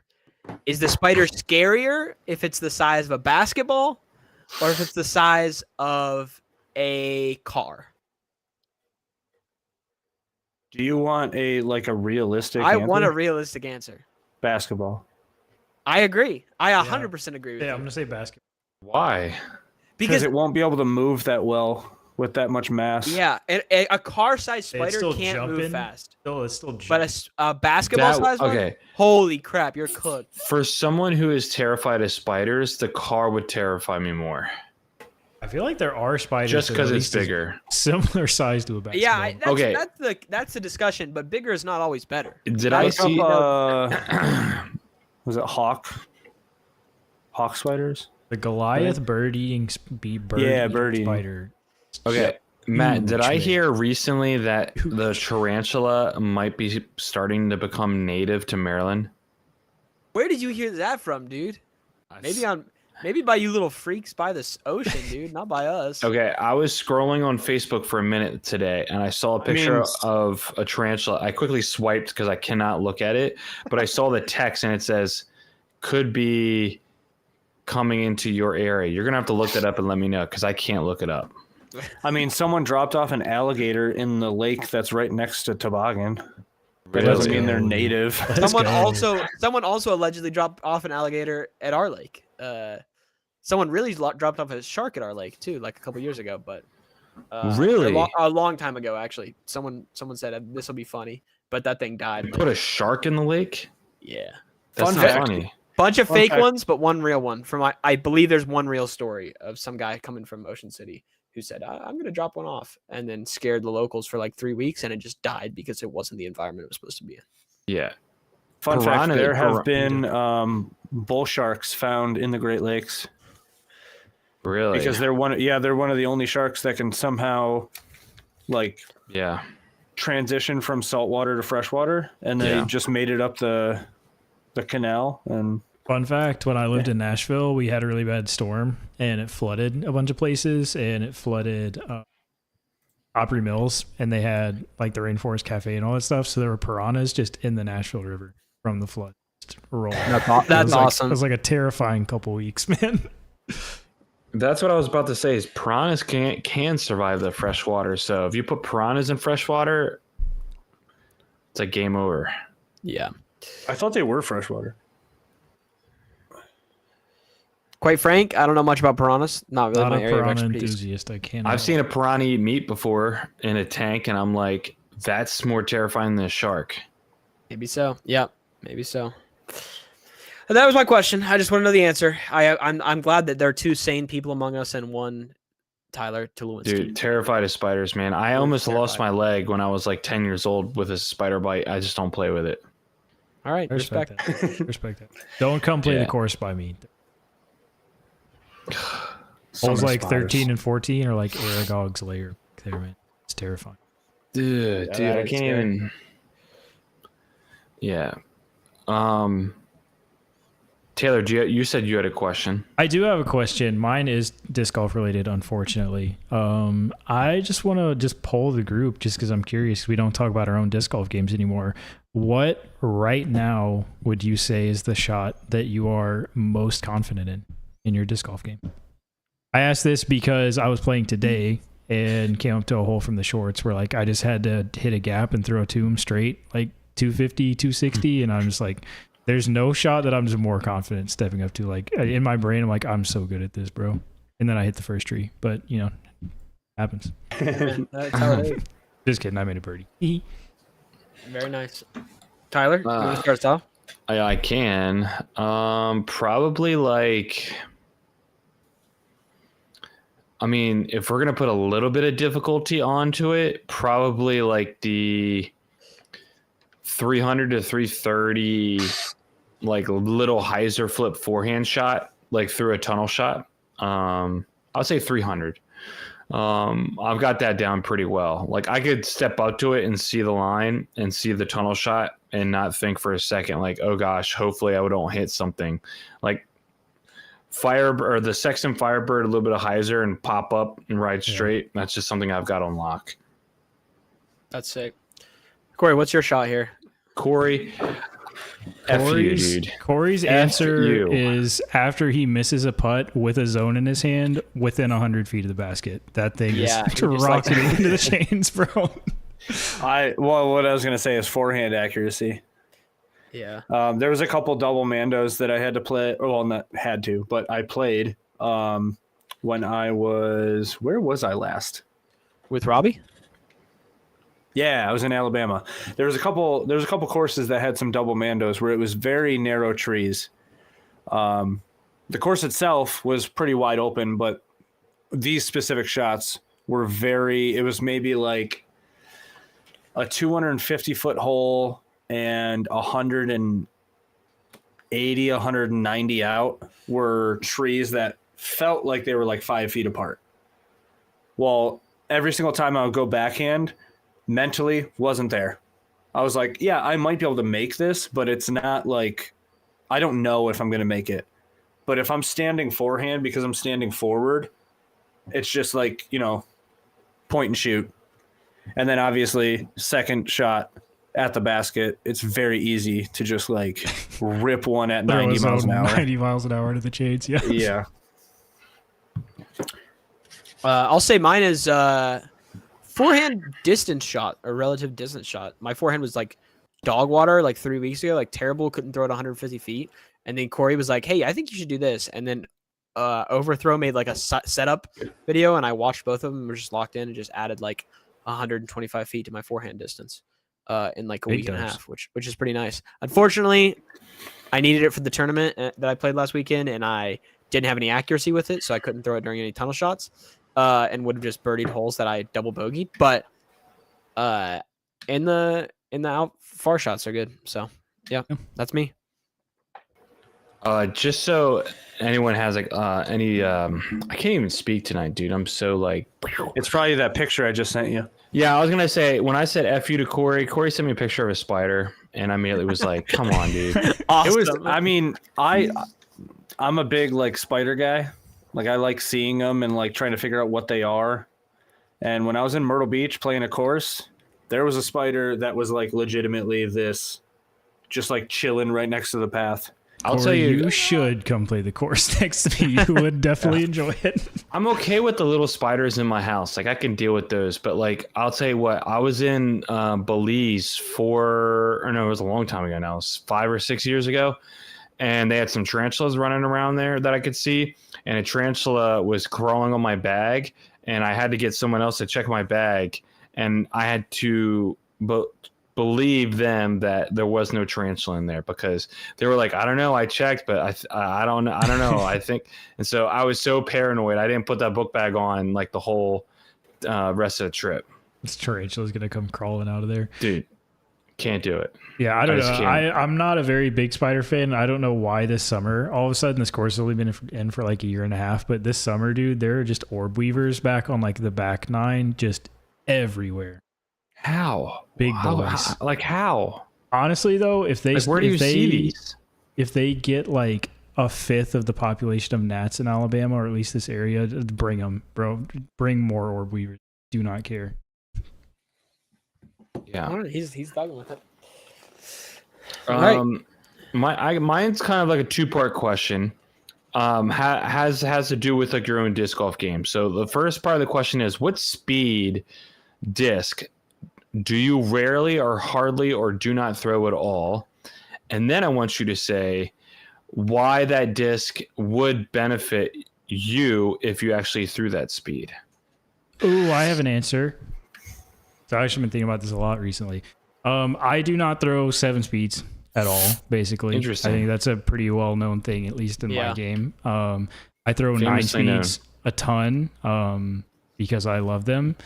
I think that, similar to Starlink, me and 7 speeds, I think that a big part of that would be less just horizontal movement of the disc. Like if I could probably throw a 7 speed for the same shots I'm throwing my 9 speeds and not have to think I need to give this more hyzer so it'll flip, or this is going to work right and then back and flex more, whereas a 7 speed will stay truer, just kind of as a straight shot. So I've been trying to work the Exodus and stuff into my game more. What I like about the 7 speed is that you can manipulate the 7 speeds so much easier than the 9 speeds or like the 10 speeds. It's true, like a more of a faster mid than slower drive. Yeah. And I can throw a T-bird just as far as I can throw like a Undertaker. So interesting. So how would a 7 speed benefit your game? I missed that. I think I wouldn't have to think as much about like the horizontal shaping of a shot with a 7 speed, where it'll just kind of maybe move a little bit, but mostly straight and finish straight, whereas 9 speeds are more likely to drift either way. Got it. Anyone else want to answer? I don't have an answer for this. That's really? great. Well, okay, there are certain numbers that I don't bag, like a 7 or a 9 or an 11, but I bag a 6, 8, 10, 12. So it's almost like I don't know if I would benefit because it would be the number. No, that just happened coincidentally. Like I went from 7 speed strikes to 8 speed pipeline. Yeah. Yeah, like I don't throw an 11 because the era goes just as far as my 12 speeds. So it's like there's not really one of those numbers that I don't bag that I feel like I already get the benefit from something either right above or right below. If there was a speed that you don't bag now, what speed would you bag next? I think it would be maybe 11 or 9. 9 or 11, super flippy. Never forget. Never forget. Love that. Yeah. Something super flippy, 9 or 11. Maybe a heat or a sail. Like somewhere in that group to where it would be kind of a get out of jail free card, but also could potentially have some crazy shot shapes that I could use, especially since I lost the F9. So you lost the F9? I lost the F9. Yeah, you must have missed it. I was with Robbie C. I had a really, really good, like out of the left rough, like forehand flip going towards the basket, past the basket, past the alt pin basket. Oh no. And we looked for like a good 20 minutes and it is just gone. I have a strong feeling that it just carried all the way down the mountain. It just kept going. Oh, I missed that somehow. I vaguely heard that, but I don't know. Yeah. I'm the only one that must have heard it then. Dang. I'll say the exact opposite of Taylor. I think I need to bag 9 speeds, and I think I don't. I think I bag 7 speeds, and I bag like 10 speeds because I see a significant change in distance for those. But I think I could just bag 9 speeds, not have to worry about nose angle and getting them up to speed as much, and get almost the same distance as my 11 speeds or 10 speeds. So I'm the opposite of Taylor, but I just haven't found any 9 speeds I really like other than Firebird. So interesting. For me, like I don't bag, and I think it could really benefit me, like a 14 speed. No, I'm just kidding. Where's the 15 at, bro? Yeah, the big I know, boys. right? We need a. Never know. Yeah, I know. I was thinking about like what speed disc I've never bagged, like ever. And it's got to be the 6 speed. Now, I've bagged a Crave that's a 6.5 speed, but it really throws like a 7 speed. But I've never bagged a 6 speed. Like I feel like that's like a disc that not a lot of people throw, not a lot of people make. I know the Squall is a 6 speed, and I know that Corey might be throwing that or has thrown that. What do you want to say? Zombie and the Squall, and then also the Extreme. So The both Extreme is 6 speed? I Yeah, think it was both sides I of thought the Extreme was faster. Both sides I of my thought it was bag have 7. a 6-speed. No. Interesting. Yeah, I've never bagged a 6-speed. I would think that if I wanted to find a disc that could get me 300 feet and not top that, I think a 6-speed would be pretty good. Like if I had a 300-foot shot though, I knew that I did not want to throw further than 300 feet. I think the 6-speed could come in real handy. So Squall or the Zombie would probably be the next guy I'd be looking to like throw in the bag. But yeah, never thrown a 6 before. I think it's just because not a lot of companies make that. It's either a 5 or a 7. So Yeah. If you're asking me, I'd say go Zombie. If you're asking Broderick, he'd say Squall. he likes that DGA. It's almost the same disc. Some might say it's literally identical, but Yeah. you know, Depends on what name you like better at the end of the day. Yeah. Just was thinking. I think an honorable mention for me would be like a 1-speed, but you know I've thrown the Berg. Yeah, he's done the glitch, right? I used You to were- I you used were to glitching through I used to bag the glitch. I took it out. It was screwing me up mentally with making a choice. But I do have it in my car. It's like my fun disc to throw. But 1-speed is really nice. The Nexus, the Ursa, this guy right here. I was Shout gonna out. say I don't know if that would be a 1 or a 2 or I don't think it's considered a 1-speed as you've mentioned, but I think it flies like a 1-speed. I really truly think it does because this tops off at like a certain distance it'll go, but it feels very glidey. So, yeah. see, I don't Anyways. know. What do I have it on? I have the Nexus in my 1 second. All discs. I do love that thing though. Like you said, Tyler is just like, I don't need to go far with this, but I want to throw it real hard. That's the disc I'm going for. It's Yeah. so fun, dude. Yeah, I have it as a 120.5. Seems accurate. I think we've discussed it. I would give it a little more glide in my Yeah, I opinion. think a little more glide. Other than that, also See, think I don't because it's a disc that, like, if it I know. loses its speed, it just falls. Yeah, that's Yeah, true. you're right. You're right. I see that. You're gonna have to make So it like go somewhere. a 1-speed and a 2 glide, you can throw it hard and it'll go. Yeah. But I don't think it actually has glide. I think it just has like whatever you put on it. Mhm. But as soon I as it think gets to the that newer point run, where I think there's the pink nothing, ones it just probably have drops. one fade as well, or 0.5. I probably put. Oh, that. I think mine fades. Yeah, I think this Yeah. is a very stable run. That's interesting. I think Yeah. mine's pretty neutral, but I don't know. Must be. I wonder how that works. 3D printed discs, it shouldn't necessarily be a bunch of stuff printed at once. I shouldn't be as specific as that, but like run to run. I mean, Yeah, but it's under the- interesting. I definitely think in my experience, the color of the plastic changes a lot with the 3D because definitely like the black ones were not as gummy as the pink ones are. Those and the pink are definitely a lot more stable. I know the any of the NSH discs that I have that are in glow plastic as well are like very flippy, flip dog. Interesting. Yeah, that is actually really interesting. All right, we Yeah, answered your question, Tyler. Yeah. That was my question. I think that's about all we had for tonight. Did you guys have anything else? You want to breaking news to get off? I'm really hoping you have a secret game that you didn't tell us about. wish, man. I wish I had a game. No, I was just going to say, if you guys are interested in a Squall or a Pipeline or any of the other discs that we were talking about, head over to foundationdisc.com because as Matt reminded me to tell you, we have an affiliate link now. So we'll figure out how to put that in the bio of somewhere. But if you're interested in some disc golf products and don't mind helping us out a little bit, we got a little affiliate link for Foundation. Shout out to them.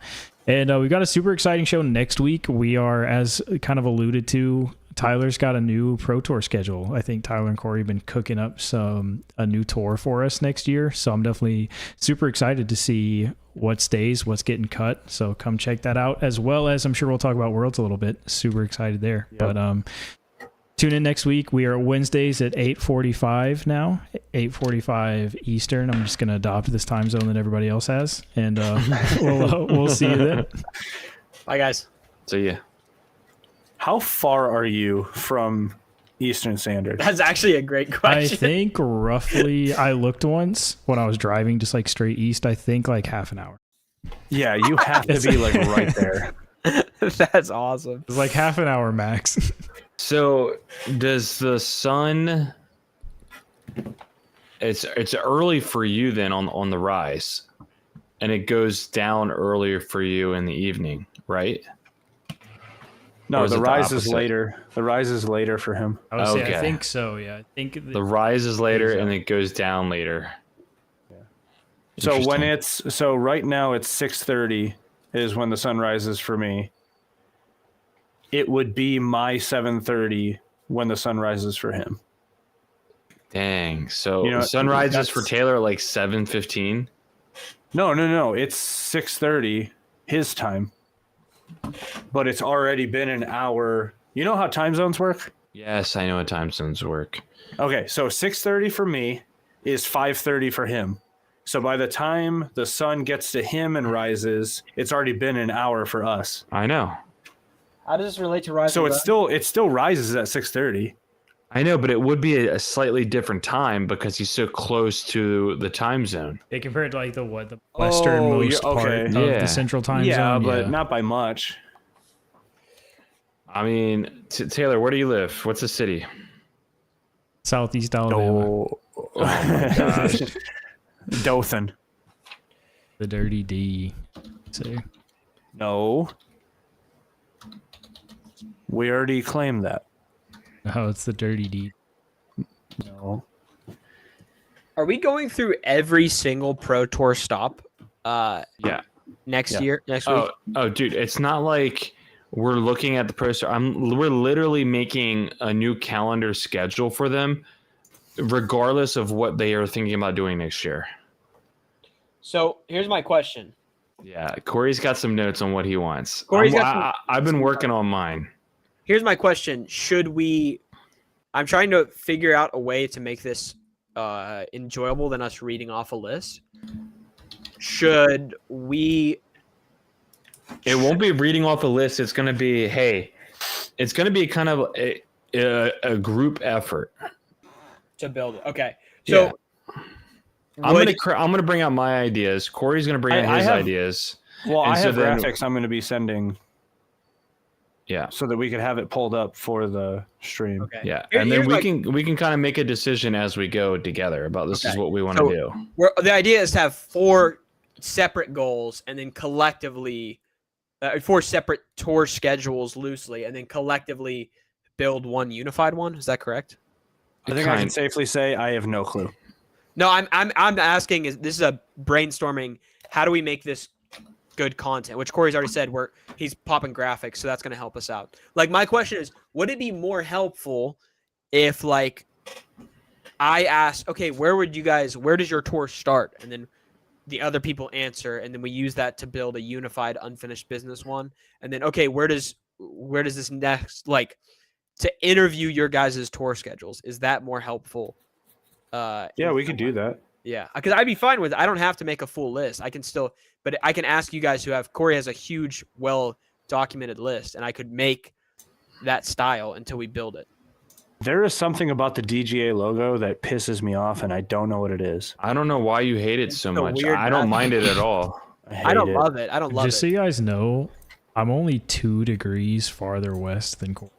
I'm in a whole different time. That's so funny. So Taylor, what time does the sun rise for you then? Like tomorrow? Check weather, doc. Or pull up? Well, I was gonna say pull up in your iPhone, but Taylor, Wait, what do you mean? Taylor, do you have an iPhone? Yeah. Yeah. I don't Then know. pull up. What's- I didn't think you did. Sorry. Oh, I'm an idiot. We're always texting in blue if we text it. Jeez. Just look at your weather app on your iPhone and just say what time does the sun rise tomorrow for you. Sunrise is Sunrises 6:41 for me. tomorrow at 6:16 for me. 6:08 a.m. Yeah, Wait, see, it rises early for him. That's what I thought Okay. because he's so close.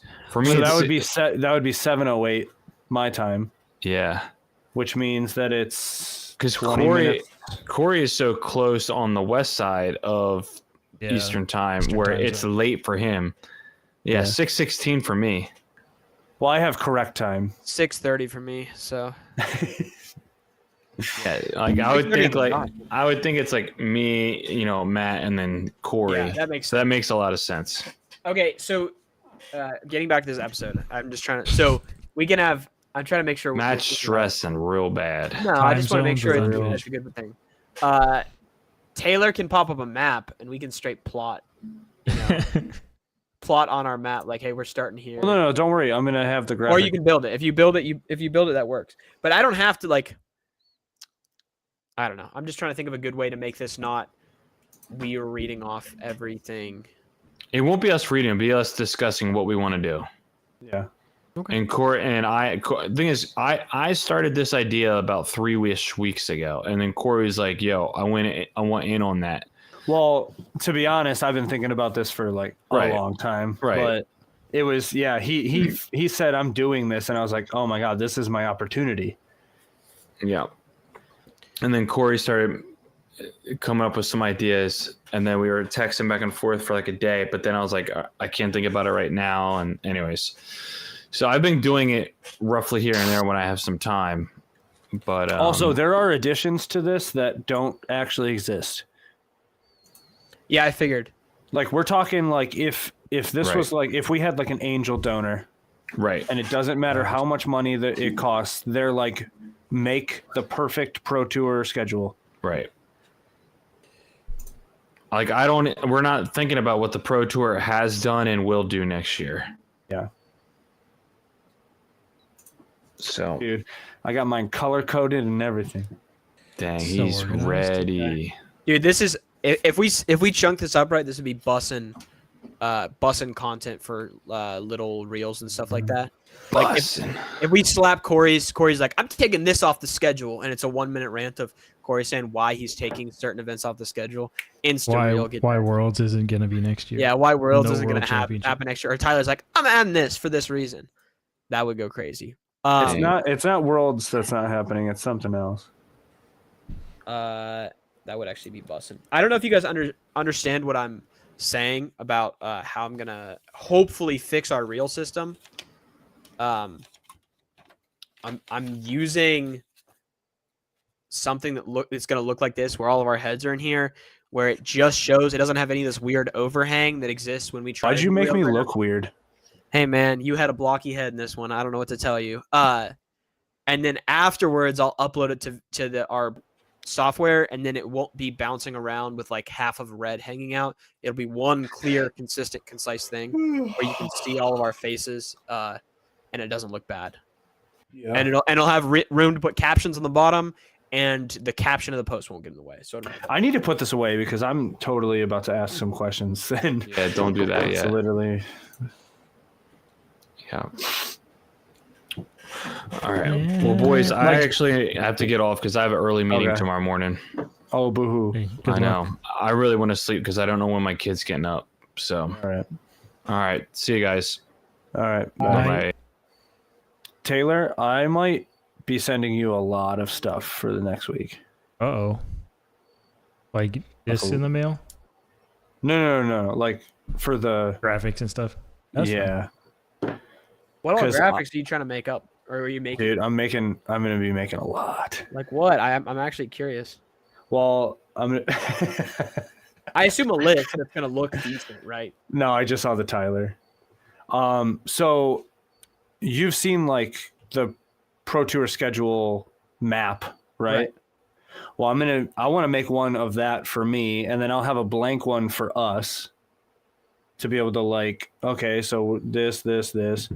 And then also there's a couple locations that like don't exist that I think I'm going to sketch up some like just like doodles of like, this is what I'm talking about kind of thing.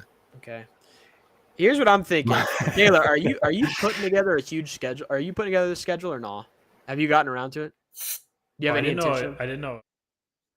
But that's the thing. I didn't really think about it. Here's what I think, Taylor. Here's what I personally think. I think it would be perfect if Corey and Tyler propose their new schedules to each other and to us, and then me and Taylor, the people without, and he's good at proposing. He did it once successfully. me and Taylor me, without Matt, our and the own chat are schedule. just the angel investors. Where Yeah, we we're the decide angel if we give you investors. the We're money. saying we like that, and we're making sure we don't get hooked on some Phonics. specific thing for hooked on phonics. Hello, sharks. Yeah. So I wonder if you can make one for Tyler too. If Tyler, I don't know if you want to spoil or not, but I like if Tyler, Well, he's already seen mine, so I'm assuming he doesn't if mind. Tyler sends you his list and you do the 2 things Yeah. as well for that, then you can straight up, each of you can propose these new locations to Yeah. me and Taylor, and I think Okay. that makes it like good content. Yeah. So, and then I'll just have like kind of questions prepared, but you'll get to each of them anyways. You won't even have to answer them. But like, what does your tour take out? What does your tour bring in? Right? You're gonna get to those anyways, but I might say them at the end of the stream just so I have the chunk to take that and then take your voice line explaining what you take out and clip them all together. You know what I'm saying? Yeah. So, yeah. Yeah, Does the your whole tour go thing to started Europe? with What? When does your tour? Does your tour go to Europe? And also, it's almost the entire year. Okay. Like just I mean, I wouldn't count this as a spoiler, but it starts like early January and ends end of November. Okay. So, That's going to be interesting. That makes me very interested in where you start that to not. and in all honesty, a lot of it has to do with like timing of like when do you actually want to be at that location and not, Right. oh my God, DDO had another tornado. It's like, okay, well, maybe change the week Mm-hmm. I understand what you're saying. if we even go back. We do. We But yeah, always go so back. I'm gonna do that. I think what I'm gonna do is I'm gonna make the map the same as the Pro Tour, but make it our like bright red, so it's our map. I like that. The UFB tour.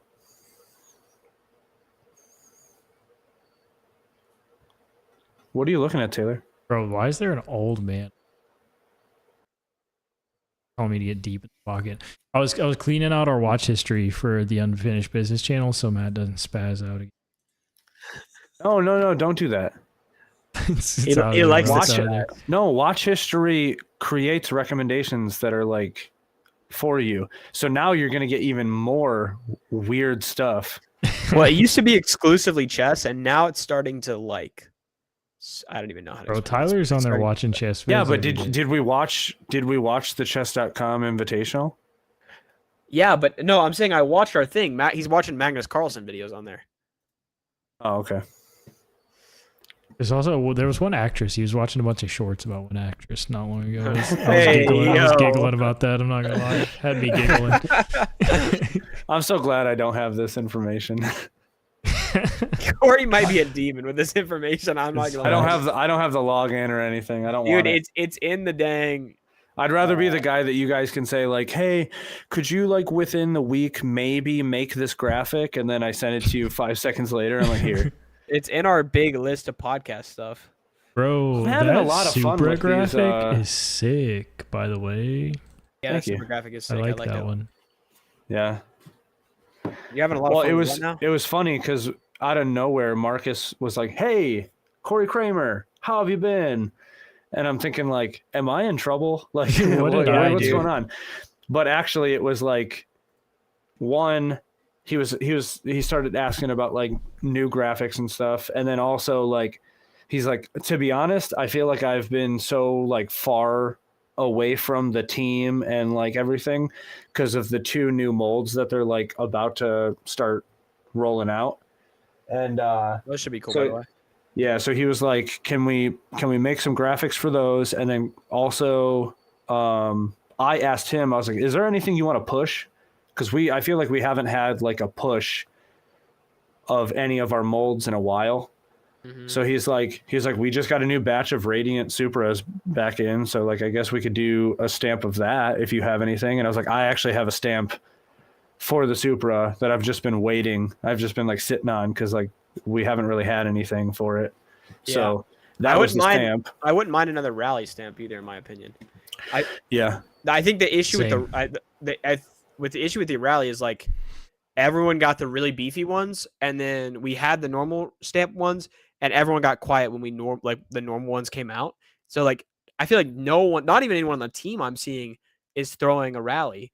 And I think because part of the thing is you get the wrong plastic and you just have a slightly beat up torque, you know? Yeah. Uh, Well, like I said, I tried it and it was almost like one of them was a torque, one of them was a pipeline. So I was like, okay, Yeah. well, exactly.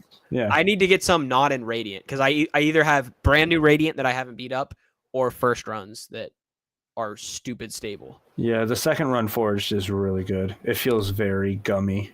I'm not Well, I gonna had a cap second run with you forged, but I guys. had it pink, so That torque is sick. Yeah. Even you. though I almost lost it. It's sick. Thank you. It's gonna be super fun next year when we're all on Team Finish Line and Tyler. Tyler likes the Stuper and he likes the area. Get that boy on. Here's a question, Corey. You probably saw this in the team Discord. Taylor did not, but I'll ask this to you.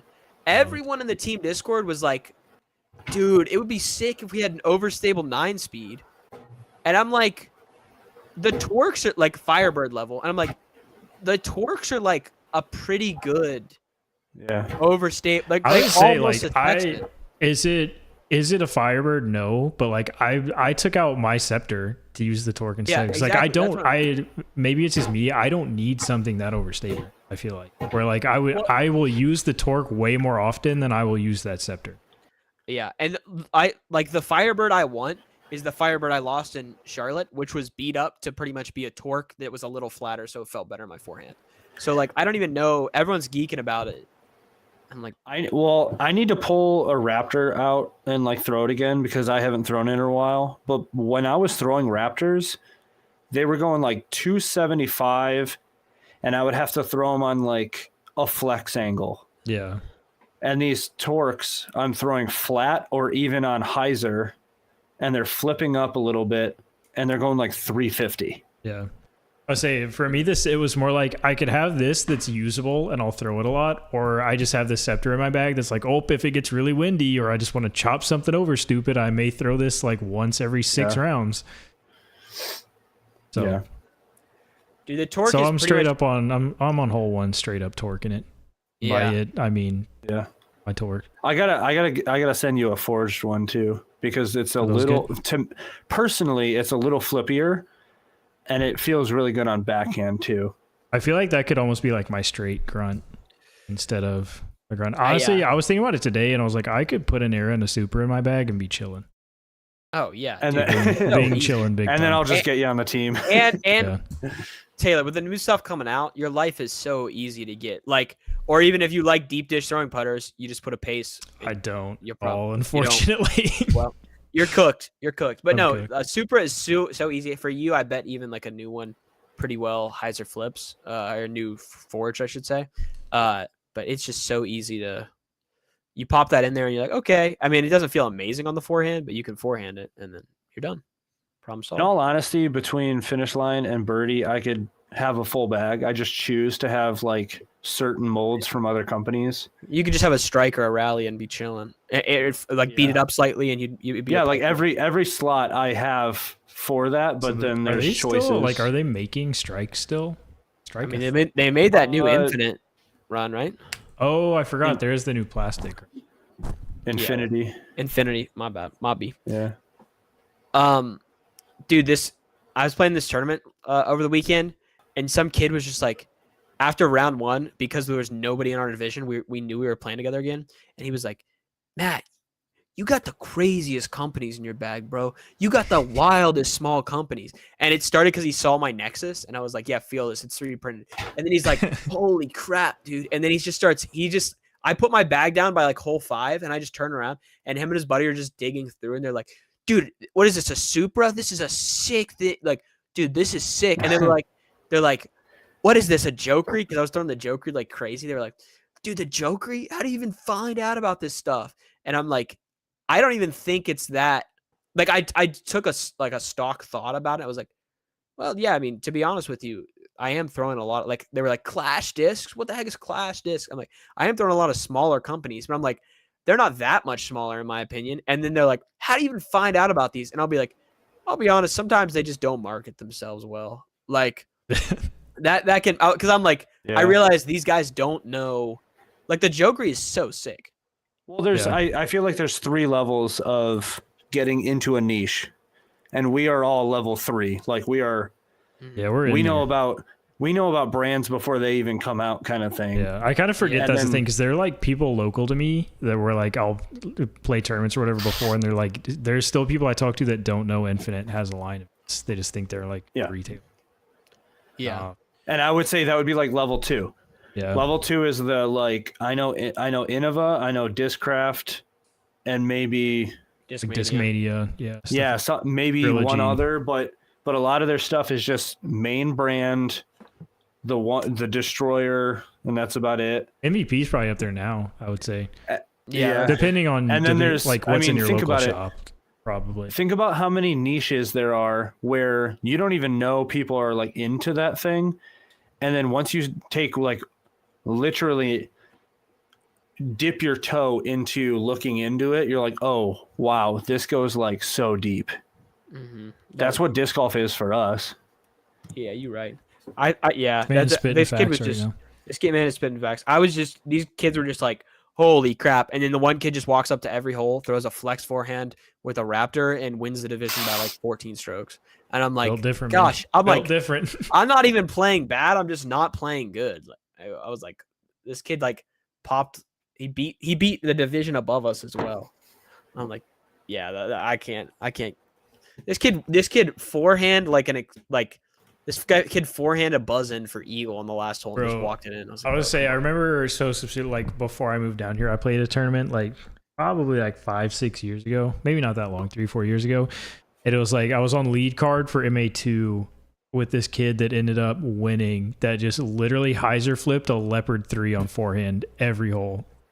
Bro was just absolutely incredible with that disc. Dude, all the tournaments I played in, I'm in MA3, and all the tournaments I played in, I played really bad after all of them except for the first round of the first tournament. Like the first round of the first tournament was 850 rated, and I was like, I played okay, and the rest were like 700 something. And I was just kept getting in the last card on MA3, which is just everyone on that card wants to kill themselves. Like no one wants to be on the last card MA3. But then I popped on this MA4 card because they needed someone, and everyone's like, dude, I don't even know. I don't have a clue about this sport. And it was sick. This guy's throwing a leopard, and it's the most stable disc I've ever seen. It's a Champ Leopard 3, and it's just like he's had it for like 10 years, and he's like, yeah, it's pretty stable. It literally is like looks like a brand new T-Bird, and I'm like, it's this a beaut. And then he's like, this is my flippy guy, and it's a DX Destroyer, and it does. And I'm like, is that DX? He goes, what's DX? I'm like, dang, bro. It was a different vibe, but So it was funny. Yeah, Corey's definitely right. We're 3 levels in, and those kids were geeking their heads off. Yeah. okay, can somebody tell me why I just searched completely Corey on YouTube? And the second result is a video from a guy named #Larry that's titled "A Shirt from Complete." Because that was when I was in my Funko Pop. Yeah, era. I also go. famously If you scroll down, there's a lot of like I got a mystery box, or I got a box sent to me by Completely Corey, and it's just all these random like Funko Pop unboxing videos. Taylor, That's so sick. I found the dang. I went through that run. I've never been through this rabbit hole, bro. I want this Completely Corey. It's a fun rabbit hole. Wait, you guys Is coming it to the my old wedding? one Yes with or the no? scribbles? So Probably. It's like a fatter C with scribbles. Yep. That's my old. That's the original logo, and then I turned it into this. So, what was your question, Matt? I said, are you guys coming to my wedding? Yes or no? Do you know? When is it? May 3rd. I can't make it. For Yeah, probably. That is my best friend's birthday, though. So you better freaking. bring your best friend, man. It's fine. No, Nah. probably don't. But Nah, he'll understand. it'll be okay. the move is hopefully play around before the wedding. Yeah, I'm gonna try. I need to look at flights and stuff, but I'm gonna try my absolute darndest. Yeah, I might send you a little Venmo just just to bless you out for flying off. Well, You I'll have definitely to don't wait have to till. send me a Venmo. How about you do this? How about you remind me January 1st, because that's when my Well, PTO gets you guys will get reinstated. you guys will get official. Bro. You I guys will get know, but official- you also need to do that on January 1st when my PTO gets reinstated, and I can take the time off, and then I don't have to worry about it. Yeah. I was at that bachelor party and we're talking to the guys, that was one of my high school friends, and we're asking him, so I hadn't gotten like an invitation, nothing to the wedding. I was like, oh yeah, you guys just having like a smaller ceremony, you just haven't decided yet? He was like, no, it's next month. You guys didn't get the invitation. Like, come on. Help a brother out, man. Next month. Help a brother out. Holy. That's crazy. Yeah, I told you guys that early. Like I told you the other day, I was like, pretty sure it's gonna be this day. I'll send you official invites. So I'm just like, I don't know what you guys are. In a perfect world, Taylor, you can definitely fly into Pittsburgh, and then it's That's like what I was thinking. It 2.5. looked pretty close. Yeah, and then like I Or said, you fly into Pittsburgh and I just pick you up. yeah, I know Taylor likes his vehicle though. Taylor likes. Ooh, His I do vehicle. like my V. Well, we could drive next to each other. That's Either true. way. I like that. And the lodge that we're at is on the lodge I've rented out is whatever. Is like 18 acres right next to the best disc golf course in the area, literally across the street from So it. You can sick. walk the whole 5. We were gonna build a disc golf course on it, on the lodge area, and then they built that course directly next to it. And I'm like, we can still build a course over here, but the urgency is far less. Right. Maybe go ahead, Corey. Have either of you heard anything about Madison, Wisconsin disc golf? Oh, I know I almost had to go there for training for it. I have was to go gonna there in take a an couple weeks, and I've heard good things, but I've also heard like random, like, Wait, we were gonna take an epic job from as an Epic Game Studios? No, it's a healthcare Oh. healthcare I see software. Heist Park, Nine Springs Golf Course with the ball golf fairway. That actually looks sick. Mad Mando Discs. That seems fun. Dude, this whole town is built around like 5 lakes. yeah. Just jammed like Yeah, it's it the honestly most looks pretty there. inopportune. It does look pretty, but it's the most inopportune like way to get to places. And one side of the lake just has a mental health institute. So Hey, need you one want of to make those. you might need it. Who knows? Holy crap, so many lakes. I'm going to a company that makes like $20,000 refrigerators. Holy crap. Like the kind of refrigerators that have a timer to like mist the fruit so that it stays. It's ridiculous. They're fancy. Yeah. They're built like that. Huh? Yeah. But yeah, I'm going there. I'm also playing a course in like Windsor. I gotta Wait, go across the border. Did you film with Robbie? No. Okay. I was curious. We both got out of our vehicles and I was like, I don't know if I'm gonna film. And he's like, I'm not filming. If you want to film, you can, but I'm not. And I was like, I don't feel like it.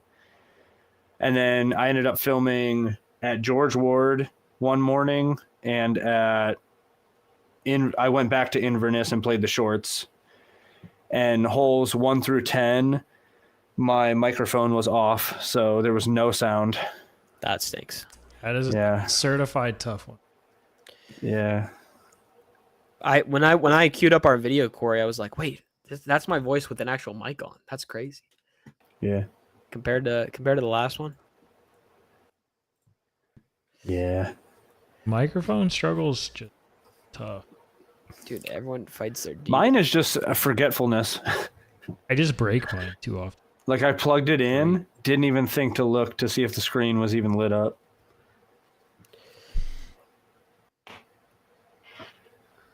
All right. About that, Corey, what do you think the odds are that we can set up like either birdie or finish line or whatever? And yeah, I want an Ursa / completely Corey collab signature. Not even for like the proceeds, but just like a 6 stamp. I think finish line would be easier because I know the process of birdie, like putting someone on a stamp, and it's not fun. Okay. Like there were a bunch of really cool designs for Bonanza, but they like he's very strict on like the design looking identical. Okay. Like you can't really change much, so that's why like his van is next to the birdie logo, like on the top of the putter, as opposed to like something extravagant. A little bit more. Hey man, Yeah. whatever disc it needs to be on, that's all I want. That's my disc. That's my new disc golf goal in life. Yeah, but with Finish Line, I mean, Hey, I kind of just send them stuff, and you tell they're me, like, bro. yes, You tell me we got to design the stamp, then it's got to be a banger. Well, yeah. Ursa Bear with the completely Corey glasses on. I think I already have that whipped up just because I like bears. It's already in there, man. Have you seen those AI things where it's like, oh my god, this movie is so different than what I remember, Yeah. and it's like a fight, and then like AI makes them like start kissing or something. Yeah, dude. This is wild. Those are funny. That's our stamp. Yeah. But yeah, I think we can get it done. I just don't know. I mean, I'm at. Just tell me how many more subscribers I need. I'll buy them. You need. Dude, I'll buy them, man. Yeah, man. I'm at 94. Bro, but you say you had to just start it over, man. Yeah. I know, but I'm saying like Taking life the hard way. Yeah. You're living life in the fast lane. It's the speed of light. I will say there's pretty often I just go back to the Corn Bob channel just to look at your little avatar. I love it so much. I straight up can't even find Completely Corey when I search it. What the frick, man? What, the new one? I found it. Yeah, there's an issue going on. I accidentally put a space. Turns out Unfinished Business wasn't subscribed to your new channel. Whoopsie. That is ratchet. That's okay. I corrected it, man. I still need to figure out how to remove Completely Corey as the URL for Corn Bob. Yeah. Oh, it is. I see. I don't know how to remove it. But you can go to Completely Corey Disc Golf and there. Yeah, but I want Completely Corey. And honestly, if I make a new URL for Corn Bob, I want it to be Cornelius Robert. Oh, it's so good. It's so good. You guys ever just watch Corey Charlotte vlog and reminisce about times? I do, dude. It All makes the me time. so depressed. I still think one of the funniest jokes that we've ever experienced was putting through that poison ivy, and Matt's like, well, yeah, that's one way of doing it. That's a beginner method. Yeah. Listen, I try to specialize my humor. Right now it's a big L because I don't do a lot of stuff on camera. Right now he's on the ground. Occasionally it He's on the hits. ground One as of them often hits, as and my possible. goal is to make that hit most repeatedly. Yeah, I reminisce about that so much. Here's the goal move. We are slowly building. In my opinion, we're making better and better videos, and we're having more and more people stick around. We get built into brand deals eventually, couple year, 2, whatever, 2 years, who knows, for foundation. All that money just goes into a central bank account, and we just pay. We all fly out. We rent a big van, and we just drive and play like 7 big courses for like 2 or 3 days. Finish in Eagles Crossing, play all those courses, and then just fly home. And we just use that money like that. Or I just a Charlotte repeat trip or a Detroit repeat. That money just takes care of those stuff, and we can make more content out of it. But yeah, I watched that Charlotte vlog like 2 weeks ago because I was just like, Good time. remember when? Nice. Yeah, I watch it all the time. Yeah, It's good times. good times. Hey man, if you guys come for my wedding, maybe I'll have my home course done. Who knows? I'm so ready to vlog Completely Corey's vlog and to have it show up on Too Low Disc Golf's vlog. Heck yeah. Dude, you know how many times Tyler has been talking about like, if I send you the footage, would you be willing to edit? And I'm like, dude, I've already told you, and you said your cousin was going to do it or something. That is true. Tyler's got a lot of cousins that be doing stuff, dude. I don't Devious care. little I already offered like 10 years ago. Corey, you also offered. He was like, "Send me the footage of your video you made, Matthew, and I'll edit it." And then I realized the footage is on my phone that I broke. So That is tragic. Unfortunately, you will not be getting that. But I might make some more full-time. Yeah, but fortunately, you already have videos on Oh, my Corey, channel. do you want to be a professional voiceover guy? You did broads. I have 18 holes that I filmed vertically to put out for shorts that I was needed to do just like commentary on. I was gonna post them out, and I'm so lazy. It's like 3 months old at the I can do commentary. I mean, you are the professional commentary guy. No, dude. You sound so much better. It's you. I sound like a butthole. Yeah, but I liked it. It was a funny video. I purposely did it outside just to make it look like one of his like broadcast Yeah, that was videos. funny. That was super funny. And then like, I'm glad because I didn't want to like overdo it and just like smack talk. Yeah. And he actually appreciated that because he was like, I really thought this could have went like south fast and been like really annoying. And I was like, no, I'm doing it like I'm watching the YouTube video for the first time. Oh yeah, I thought it was funny. I liked that concur. one. I liked that one. I also forgot I had like 10 shorts that I made and just didn't post. That's embarrassing. So this is an actual hockey puck that was used at Joe Louis before the Red Wings went to Little Caesars Arena. And for their last game, they gave it away as coasters. That's sick. So my favorite thing. Is that your new mini? I thought about it, but I don't want to lose one of these. Yeah. And also it's black, so it's really hard to see in the grass. I either one thought that my tripod was in my bag today and it wasn't when I finished playing, or I lost my tripod on the course today. How do you lose a whole tripod, bro? The way you have it in your bag, Taylor, scares the crap out of me. The thing Like just the way it be hangs over, hanging just on freaks for me dear out. life, man. You should just Yeah, buy the well- one that I have. It's not as nice for little adjustments, but it just fits inside your bag. You just forget you have it, and you're like, wait a second, I want to film a video. I also just want to buy a Squatch Lord so bad. I'm buying. Wait, which one do you have, Corey? I got the lore. I'm buying the Lore 2.0 when I get my first IBM check. I think they just got a new stock of lures in at the local shop here that I just got that discount code with. So I'm gonna try to just sell as many discs as possible and just be like, just credit that bitch up.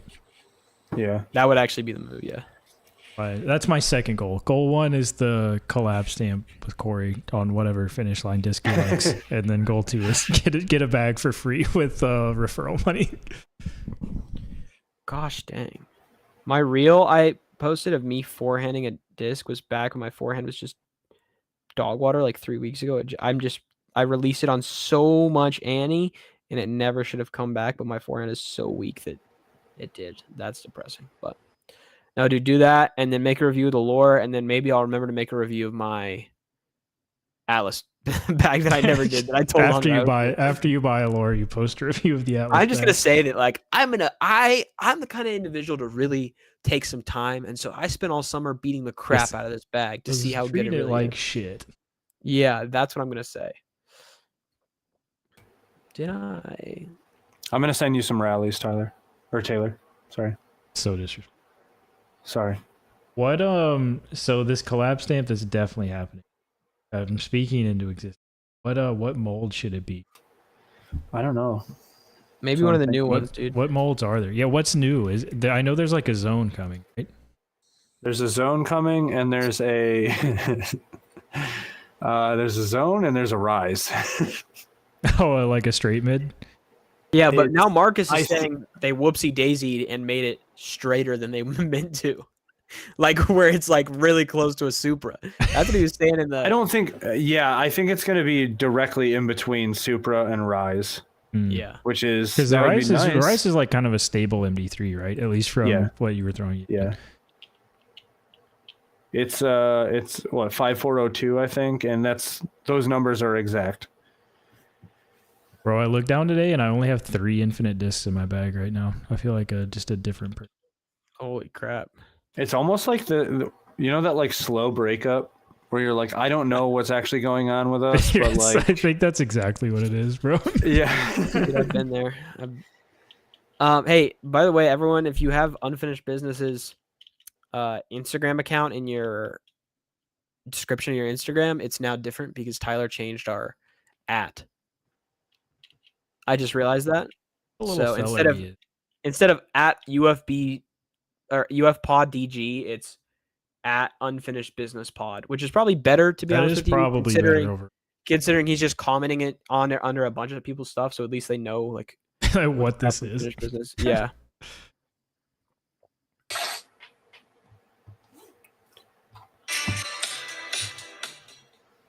Whoa.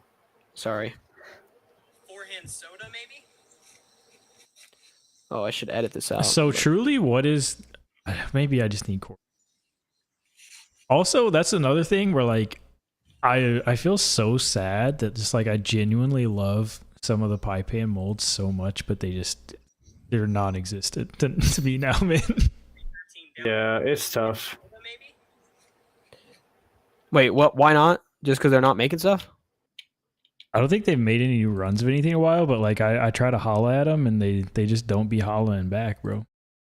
Yeah. I've had at least 5 different people ask me if I'm ever gonna get a grunt stamp because I talk about the disc so much, and it's like I don't think so, brother. I'm not gonna lie to you.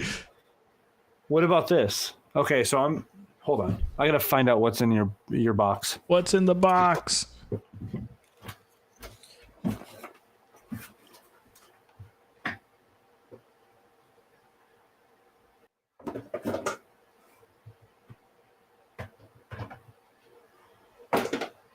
Cooking back.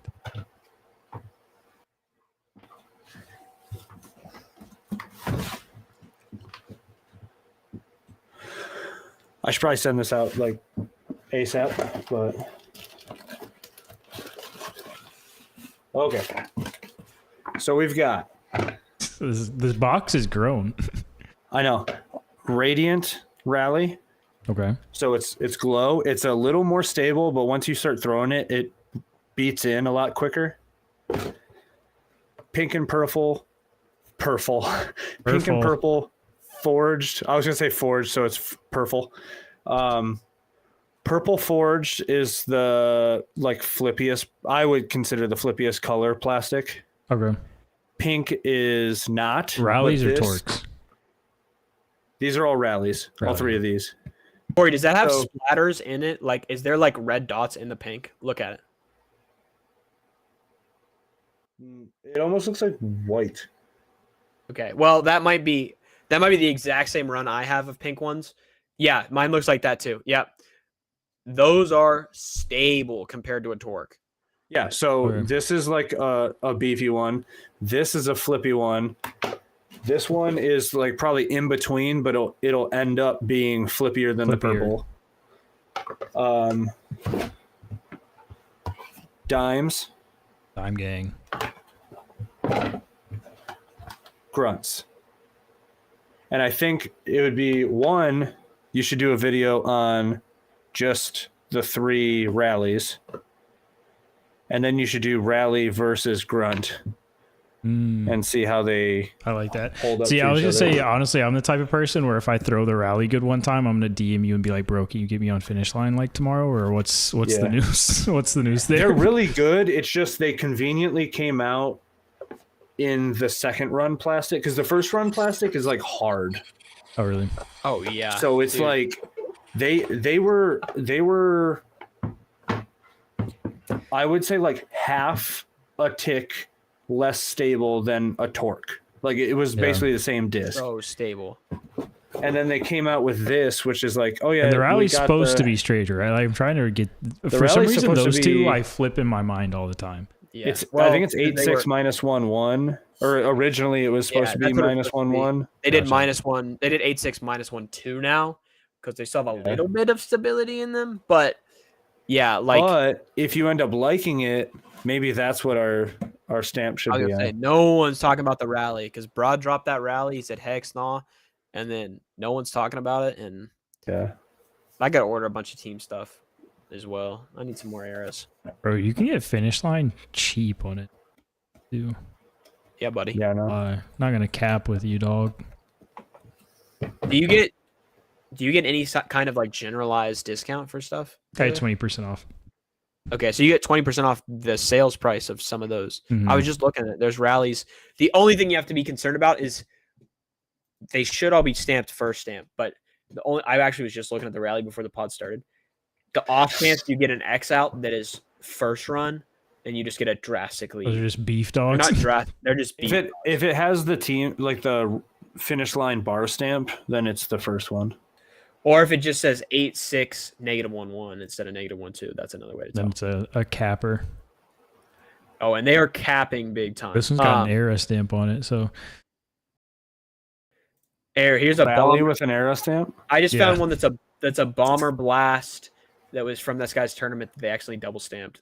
bro, I just got a speed. Like there were M2s on sale, and I've been throwing that heck out of that M2 that Corey gave me. So I got one of their recycle blend because it was on sale. I think I ended up like after my discount it was like $8. So like torque it. I'm ordering Corey's torque anyway. I'm gonna throw this in the cart. That thing is so stable. Like so stable compared to like I would say the one I've been throwing, Corey, that you gave me is like a true probably like 5.5 -1 2 maybe 1 or 2. Yeah. I would give this one like 5.402 5.403. It's so stable. That's nuts. Okay. All right, boys. I'm gonna take off. Same here. Time. Goodbye, boys. Good. How do we feel about Wednesdays though? I mean, we Yeah. just had randomly 14 viewers in here.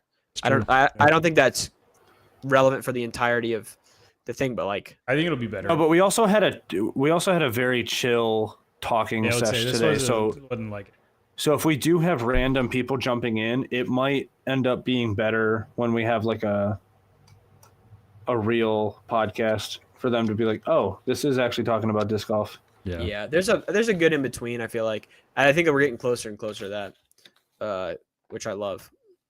I think we started off really loosey goosey, then we went, let's make this really strict, and now we're like taking a step a towards little that. bit in the middle. Yeah. And I love the middle. Like I think the off season is going to be really fun because we can rip games, we can rip buy I sells. would say I got to come up with some good games. I forgot to have a game this week. You're fine. I need to shuffle. Oh, I'll write down a list too, because I want that one. Just like the entire podcast is trivia games and all that stuff. That would definitely be fun. I'll make a list of that.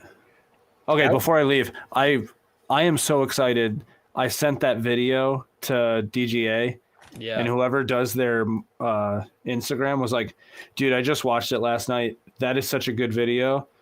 I'll definitely let you know. We've got some new stuff coming in September, and I'll let you know. And I'm like, okay. There it is. Which might be the stuff that Kevin was talking about, Maybe so. which would be awesome. Could be the move. Anyway, later, guys. Later. Bye, Corey. Bye, Later, Taylor. skater.